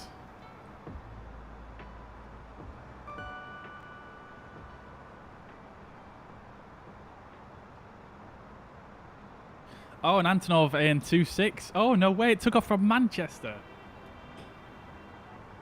Wow, I'll see that on my Facebook groups later. I've got a few Manchester plane spotters groups. Okay, guys, so we're getting very close here. I am going to just get my head down here. I've got some stuff to do. So enjoy the arrival, guys, and I'll catch up with you once we get into Lviv. So we are slowing down here to green dot speed, which is good. I'm going to go ahead and go straight to flaps 1. We do want to get configured a bit earlier than normal here because we are doing the Vor Approach. I've got everything tuned in correctly. I do want to bring up the chart on my other screen though here so that I've got it ready.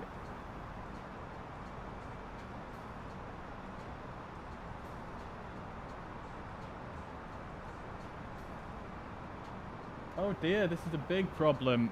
My charts are not coming up.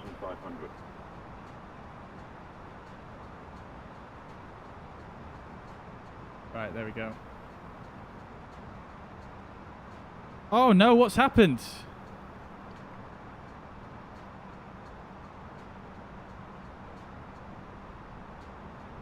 Why has it just turned like that? That's cooked me so hard.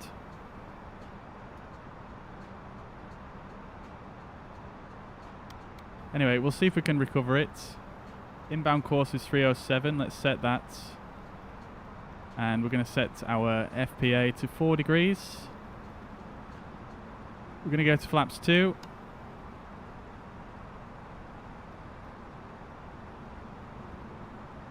Turned in a little bit early there, actually.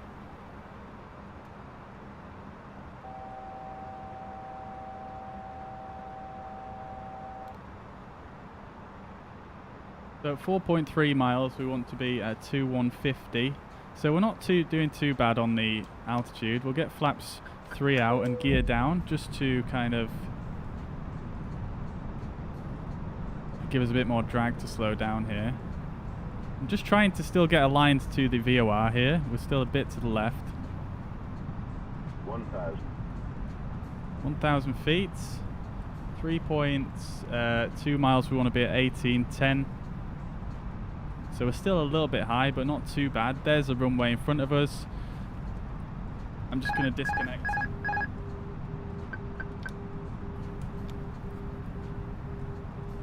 Alright, I don't have time to do the checklist. I'm just going to fly it in manually. 100 above. 500.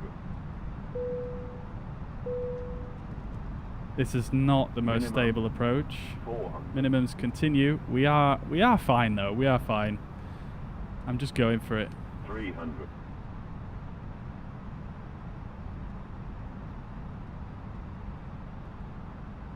200.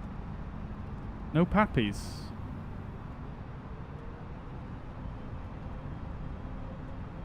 100.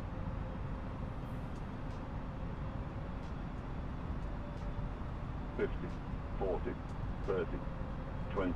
Retard. Retard. 5.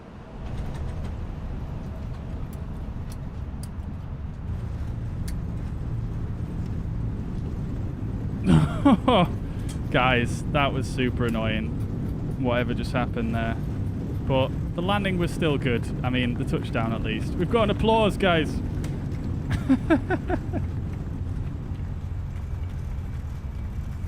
Wow.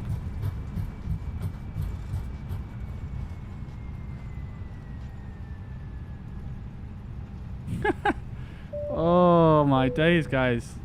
What just happened there? That all just happened so quickly. Alright, flaps are up. Auto brake is disarmed. Spoilers are disarmed. I forgot to start the replay as well. God damn it, man.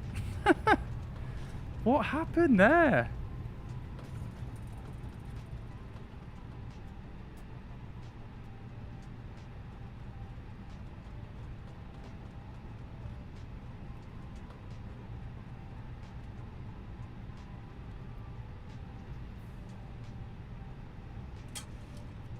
I mean, I can't lie, guys. That was, considering the circumstances, that wasn't a terrible landing.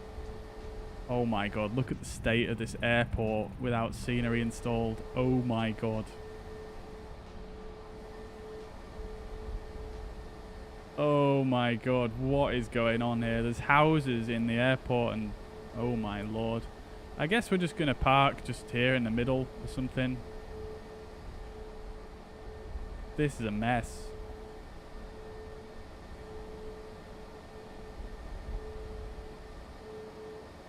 Yeah, I hope they make recording automatic too. That was super annoying actually, whatever just happened with the autopilot. I mean, realistically I should have gone around. I'm just going to stop here. I don't think there's too much point in fussing over that.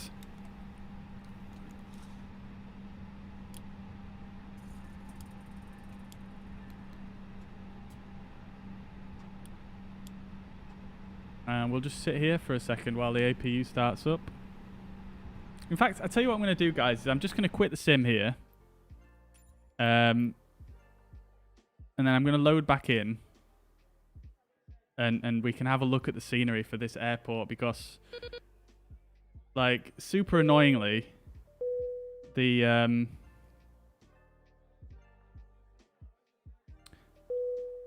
I've not installed the scenery, so yeah, I'm just going to reload because that just offended my eyes there. That was just terrible. But what I will do is we'll deboard the passengers and we'll have a look at the flight report real quick while we're doing a restart of the sim.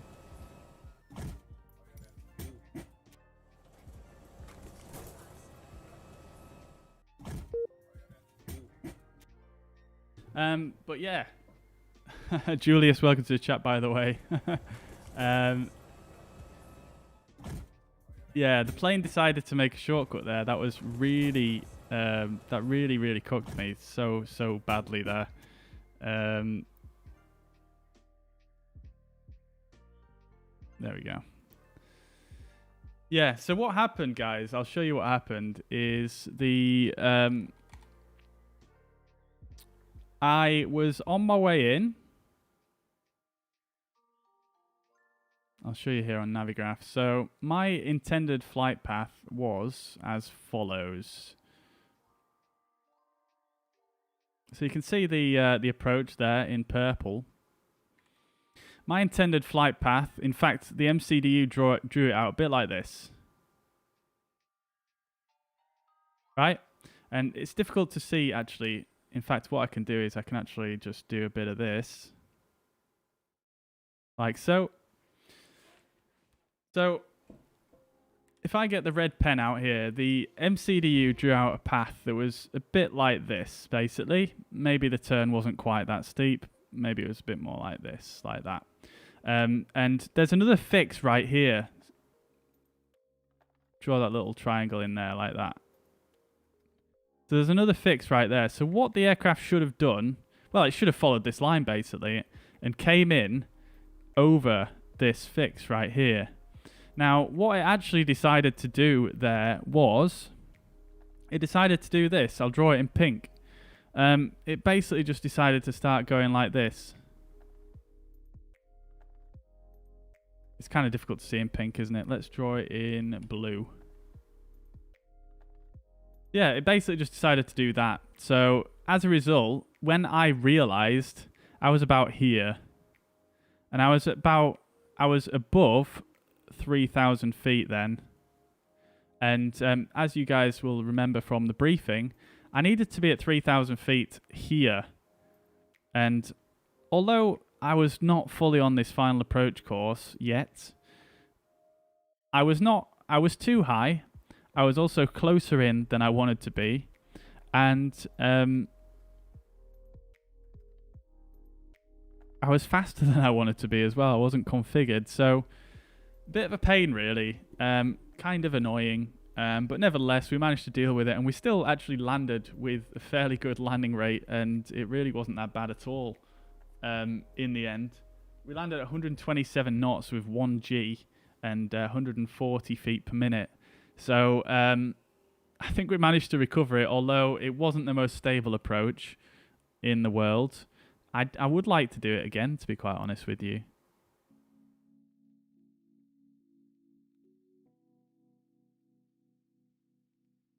I'll tell you what we'll do is, we'll do it again. We'll do it again. Not the whole flight, but we'll set up an approach and try and fly it again. So that's your debrief anyway, with what went wrong. The sim's still loading. It might take a while. But yeah, I tell you what we'll do is, we'll go ahead and set up a... we'll go up and set up an approach, and I'm just going to come in and land it, and we'll just pretend that never happened.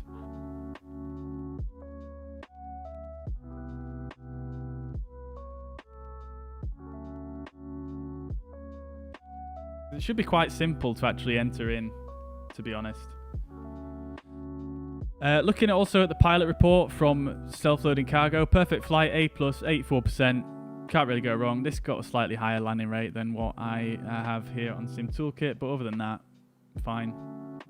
Pretty good, really.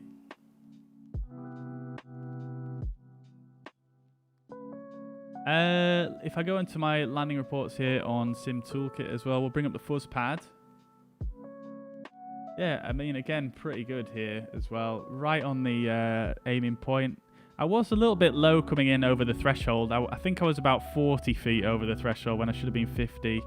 But as you can see, right on the markers, left of the center line slightly, and then my heading was actually okay. I had to put in quite a lot of right rudder to bring myself back round to this side. And basically what happened was, because I put in a lot of right rudder, I ended up landing and coming over this side, and then I had to put in a ton of right rudder, left rudder to come back over like this.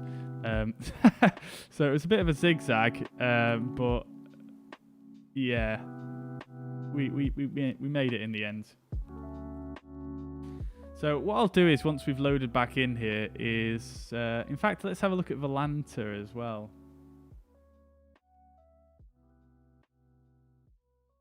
Because Volanta records the landing rate, doesn't it? I'm always interested to see what difference it is. That's 163 as well.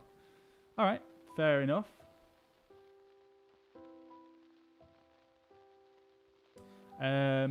Right, let's go ahead and jump back to the sim.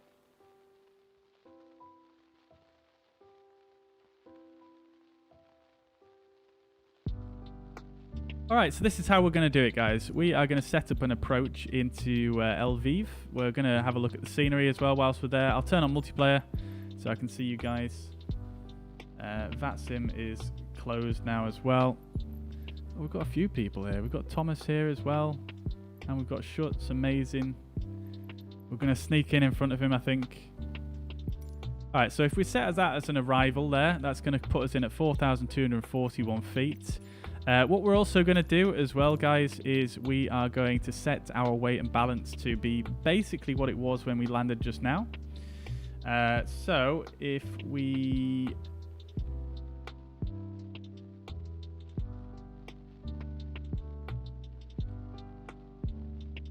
Let me just bring up my old OFP.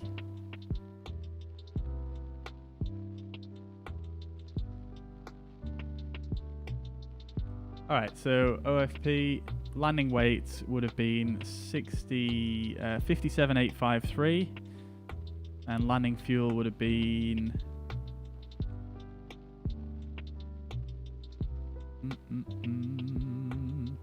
about 3,000. So 3,000k on the fuel, and then the payload will just adjust to get 57. Just to make it fair, you know. There we go, that'll do. Okay, great stuff. We've got the right livery chosen. And then I think what I might do is, just to sort of make it so we're not jumping right in front of Schutz here as well, is I'll go ahead and go to more, open filters, and then let's bring up the nav aids. We don't want airspaces. We'll get the RNAV fixes as well.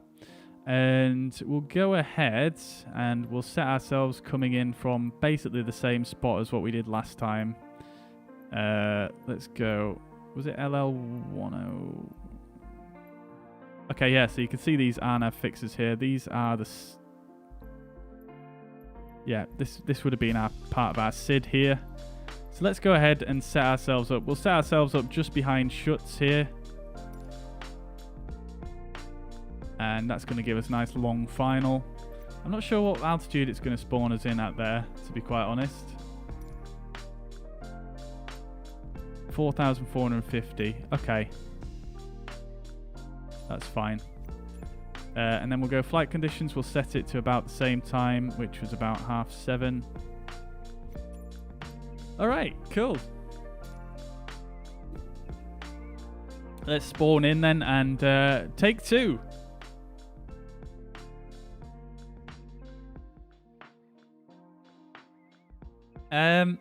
Someone asked, is the scenery freeware? No, it's not. It's not. It's one on Orbex, so it's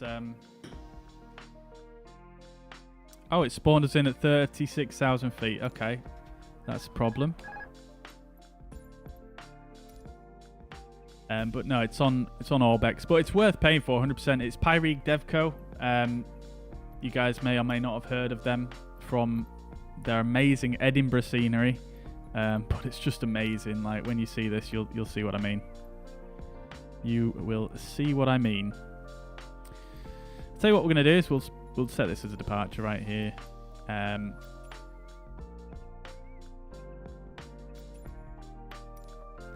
we'll change this to 4,000 feet. The minimum altitude for that waypoint, in fact, is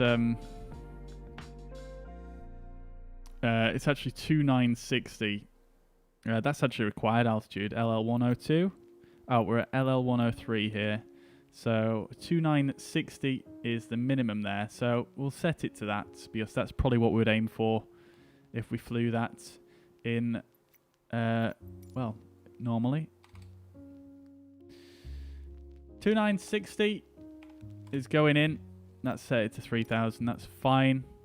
All right, let's do this thing.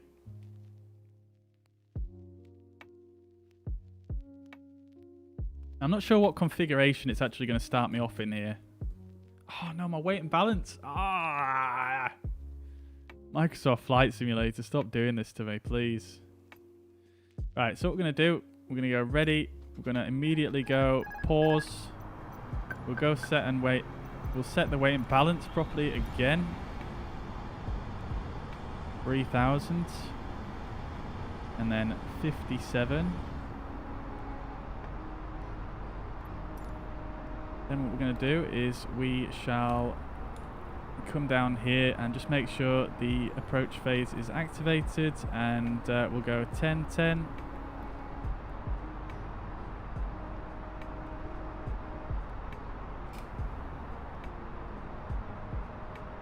Winds are still 280 at 5 knots. Temperature is 7 degrees and the minimums are 1550. We'll go into the RadNav page and we'll get the VOR tuned, so it's LIV for the short code.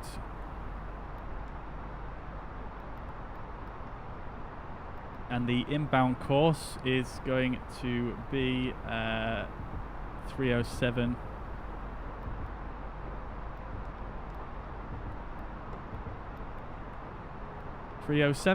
There we go. Okay, cool. So I've given... Oh, that's the clouds moving, not me, thank God. Right, okay, cool. So I'm going to set this to 3,000 feet then, and we're going to set open descent. We're going to put manage speed. We're going to go to track FPA. In fact, no, we'll just go to...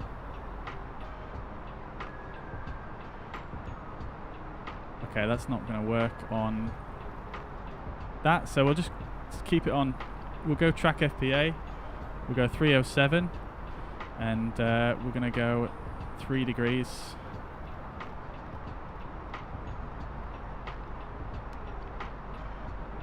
Auto brake low. Parking brake off.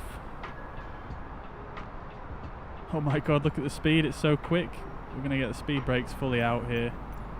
And hopefully this doesn't go too terribly.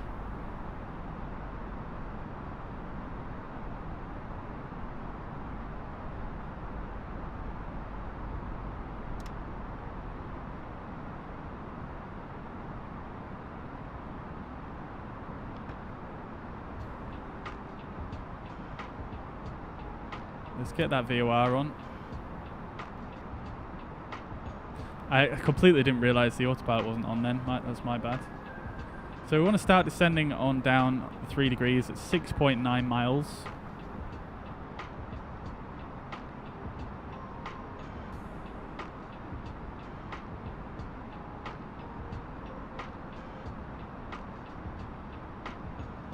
All right.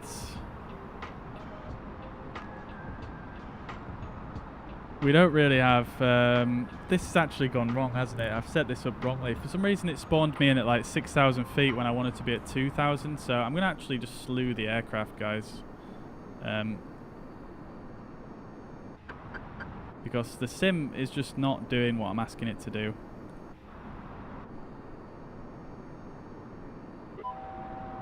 Right. That's better. Okay.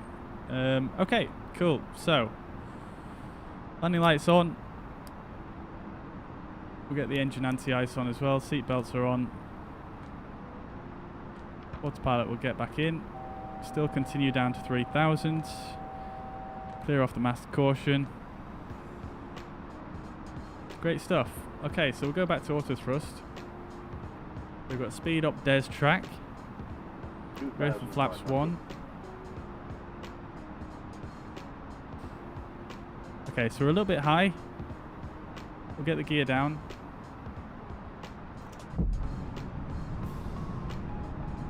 Now, we want to start descending at 3 degrees. Well, we should have already, so we're a bit high again. Oh my god. I just cannot. I just cannot with Microsoft Flight Simulator today. It just seems to be throwing me curveballs all over the shop. Let's see though, this might be easier to recover. So we're right on the VOR now. We're going to go to 307. We're going to go to flaps 3 straight away. And then flaps full. Why has it stopped descending? Oh my god. Are you serious right now?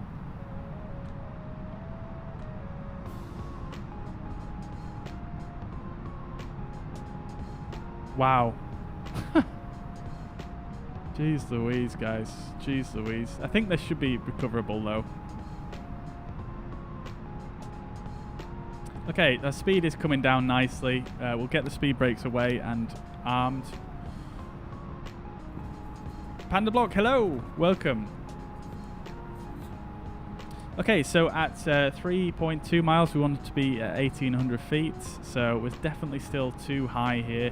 What I'm going to do before we get too low is I'm just going to go ahead and disconnect.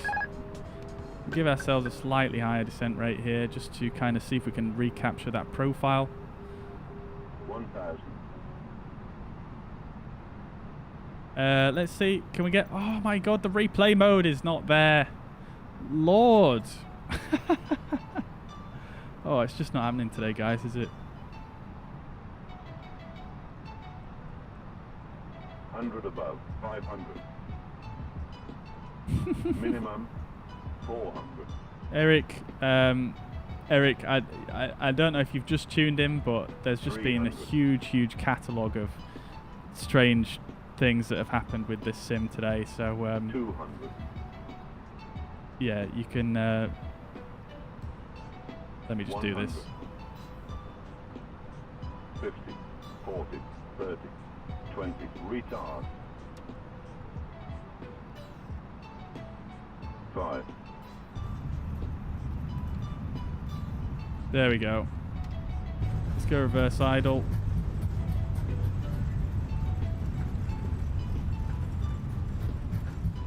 There we go. Welcome. I'm almost happy with that landing. Let's get the flaps up, speed brakes disarmed. Welcome to Lviv, guys. That was a little bit of a better landing, but it still wasn't that great. Like, the sim spawned me in at 6,000 feet. I asked it to spawn me in at 3,000, so that completely cooked me again. But nevertheless, we're here. Landing lights off. Strobe lights can come off as well. And here we are. This is more of the arrival that I would have liked, coming into this beautiful airport scenery. I blame the cock-up waypoint. Yes, mates. I blame it as well. I blame it as well. But it definitely, yeah, at least I wasn't zigzagging down the runway this time. Alright, let's get a taxi light off as well.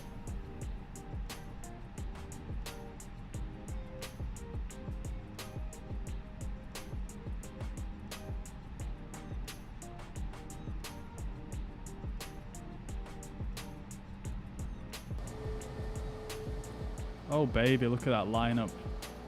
That was pretty nice.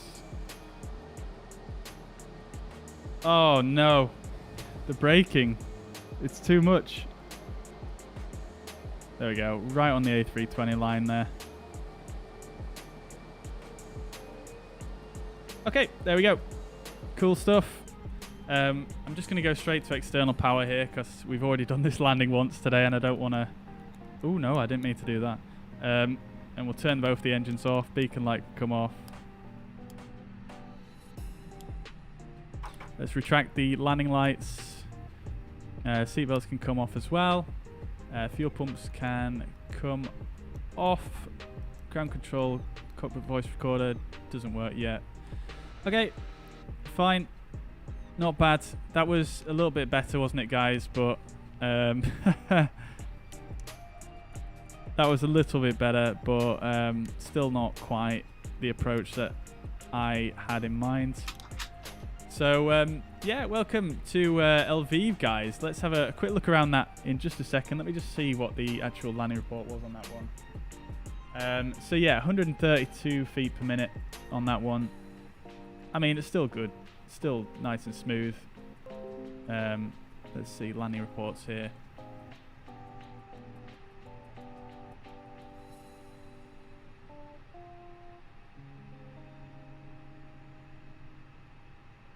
I'm sounding just like you. Yeah, Pappy's back. Yeah, on the scenery, it's actually there's actually a Pappy there. But yeah, Eric, if you just tuned in, you know we've had quite a number of little Microsoft Flight Simulator hiccups today, and I just tried to sort of redo a landing that kind of went a little bit skewy with, and I wasn't really happy with it. And we tried to do that again, and it was just still not really playing ball. I could probably get it to work better if I spent a bit more time, but to be quite honest with you, I don't really want to be messing around with that right now. So then, guys, welcome to Lviv. This is what I really wanted to show you guys. This is absolutely stunning scenery by Pyreegue Dev Co. And let's have a look, guys. Let's have a look. So, first of all, you've got these nice custom jetways that are just very nicely textured, coloured, modelled. Everything about them is brilliant. You've got these cool little sort of private cars that drive around the airport. I'm not sure if you get these at normal airports or not. You can even see on the detail there, it's even got a Ukrainian registration plate. Oh my god, I've never noticed that. What the heck? Did that garage door just open for the car? Wait, what? Oh my god, look how... Oh my god! I have never seen that before. Did you see that? How the door opened for it? That's amazing. Anyways, if we come down the jetway here and come inside, like, look at this interior right here. Okay, it doesn't look like much from down here, but coming up here, oh my days, this is going to be one of the best interiors I've seen on the scenery. Absolutely insane work, and I'm getting a good frame rate here as well. I don't really understand how they've managed to pull it off, but it's just incredible, the amount of detail in here. It's just so unnecessary, but so necessary and amazing at the same time. It's just brilliant. Like, can't really begin to describe how amazed I was when I first saw this. And then you've got a nicely modelled terminal building just in general. Looks pretty cool. You even got this little sort of extension bit here on the side. And, you know, the interior still on this side as well. You've got the check-in hall, everything up here. Land side is looking... Look how well modelled this is, though. This is super nice. Like, it's got little gaps in it, and it just looks brilliant. And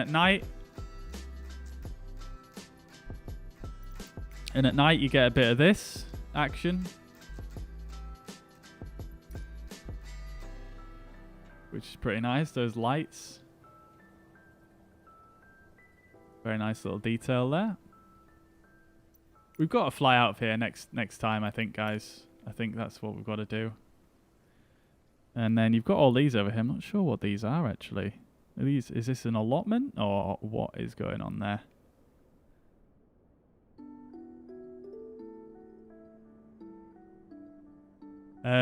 But yeah, obviously the main terminal extends all the way down here. Duty free and stuff like that. It's just so good, the amount of level of detail. It just absolutely blows my mind. And then over here you've got some sort of I think there's like a GA and a private sort of terminal. You've got C terminal, I imagine this is called, potentially. It hasn't got any inside on that one, but they've done a great job with the parallax effect on the windows there.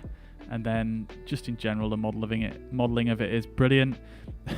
They've even got I don't know if this is under construction at the time of creating this airport on the sim, but looks like it's still under construction there.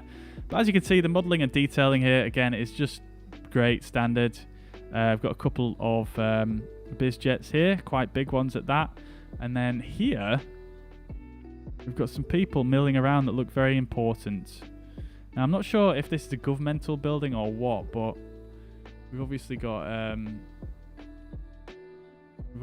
people there, and then this really impressive looking building here.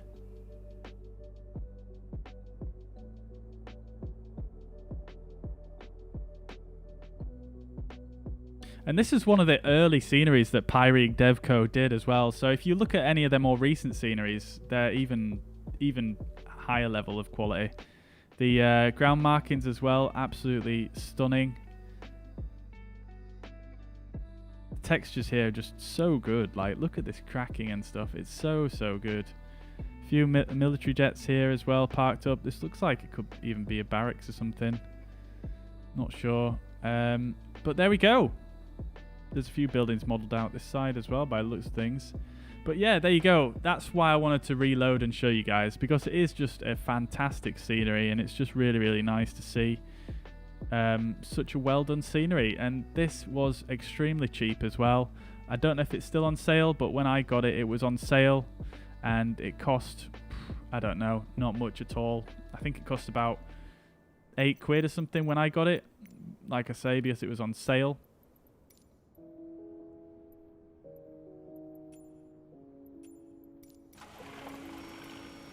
But anyway, guys, that is that's going to be it from me for today. I hope you guys have enjoyed. Let me just catch up with the chat before we call it a day.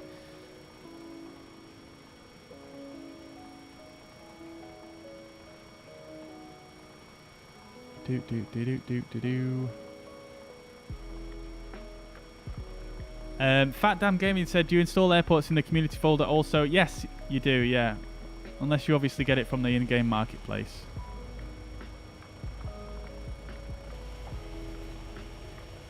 What a cock-up. What a cock-up today was. I'm never going to forget that waypoint now. That I need a large vodka. 100%. Snazzy colour scheme. It certainly is, dude. Certainly is. I'm glad you like it. Welcome to the chat anyway, Asborian.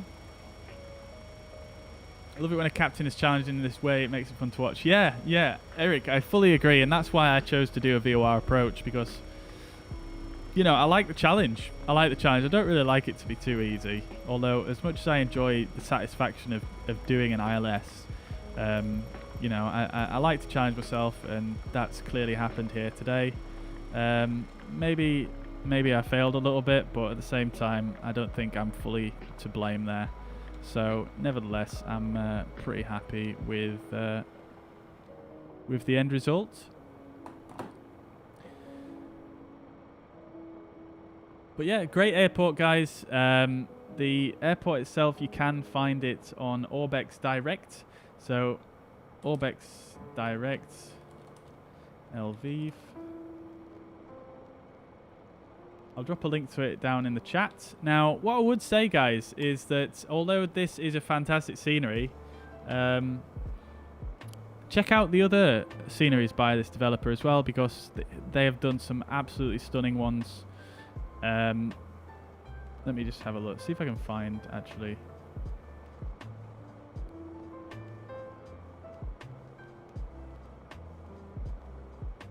Yep, so here's Pyreegue Dev Co's on Orbex. So you've got Edinburgh, which is their most recent one. This is the one, you know, that I would recommend the most. It's just stunning. It's so good. It's like everything I just showed you, but like amped up by, you know, a couple of levels. Like, look at the inside here. It's just nutty. There's people. There's, you know, stuff going on everywhere. And it just looks brilliant. There's even a Weatherspoons in there. It's fantastic. So Edinburgh is the one that I would first recommend. But any of them really. Tiviat I've got as well. That one's nice, but it's obviously it's a very small airport, so it's a lot more. There's less detailing going on there. Lviv is brilliant. This Kiev as well looks pretty good. And then you've got Odessa as well, which I think these all came out around a similar time. And as a result, they're all of a fairly similar quality. But personally, I was most impressed with Lviv. And I chose not to get Odessa because I think there's not as many real flights that go there on the routes that I like to do than Lviv. That's why I went for Lviv. But as you can see, this one's got a fantastic interior too. They've got a really cool architecture going on and some really fancy lighting. So, yeah, really recommend Pyreegue as a developer. Can't really recommend them enough. So, yeah. Anyway, guys, I hope you guys have enjoyed, and thank you very much for tuning in. Thank you for the big support as well today, and for Andy Ivy for being the first person to ever use Super Chat on YouTube. Much appreciate your support, Andy. All right. Tiviat, yes, PC24 has an amazing approach. Yeah, we've done that circle to land before. Absolutely brilliant. Great fun. Did I pay for your own colour scheme on the aircraft? No, I didn't. This is just the normal WizzAir livery that they use. You can download it for free from FlightSim.to if you just search on there, WizzAir, and you should find it. Link to that is in the description as well. Sorry, in the chat. No, it's not. I tell a lie. There we go. It's going to come in the chat now.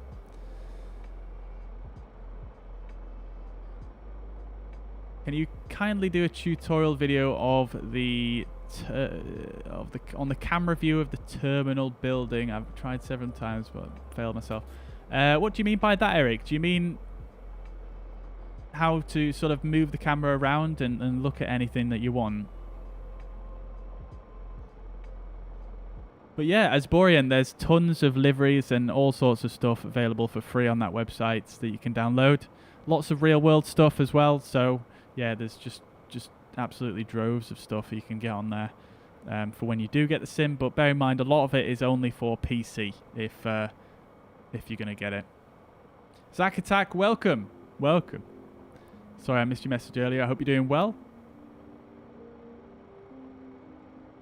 Alright guys, that is going to be it from me anyway. I hope you've enjoyed today. I know the ending there was a little bit skew with, but I think we had some nice sort of learning points there. And yeah, I'm definitely going to fly out of this airport, I think, next stream. And I think I'm going to fly the A320 again. It just feels so nice to land, I think, the A320 when you get it right. So I think I'm going to do that maybe next stream. And we'll fly out of Lviv, maybe even the same livery, and we'll just fly on another WizzAir route out of Lviv.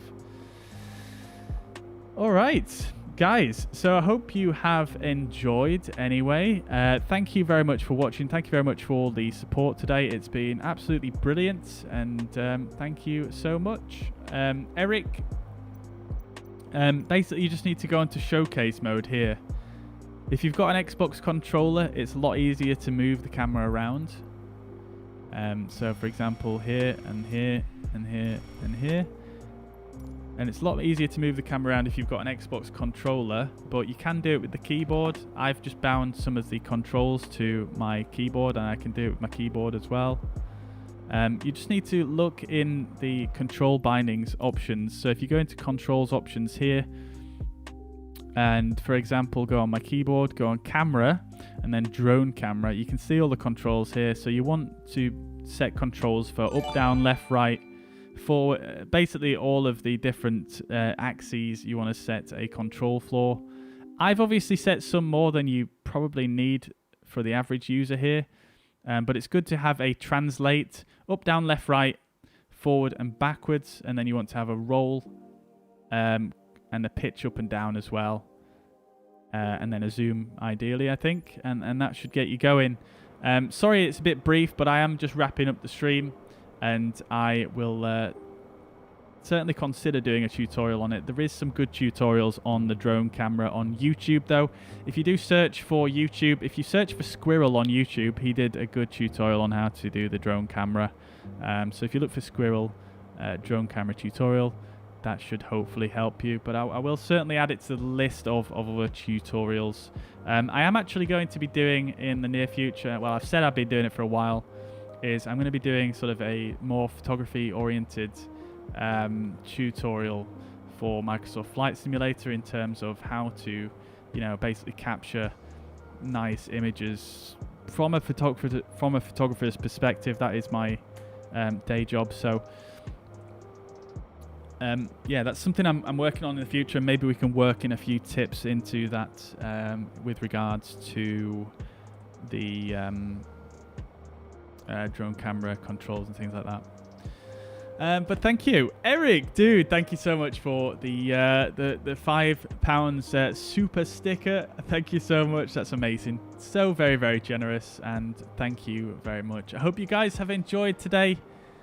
I am going to head off now, and I hope you guys have a fantastic rest of the day. Once again, thank you for the big support and for the super chats there, Eric and Andy. Hope you guys have a fantastic evening. I'll see you in the next one, and bye-bye for now.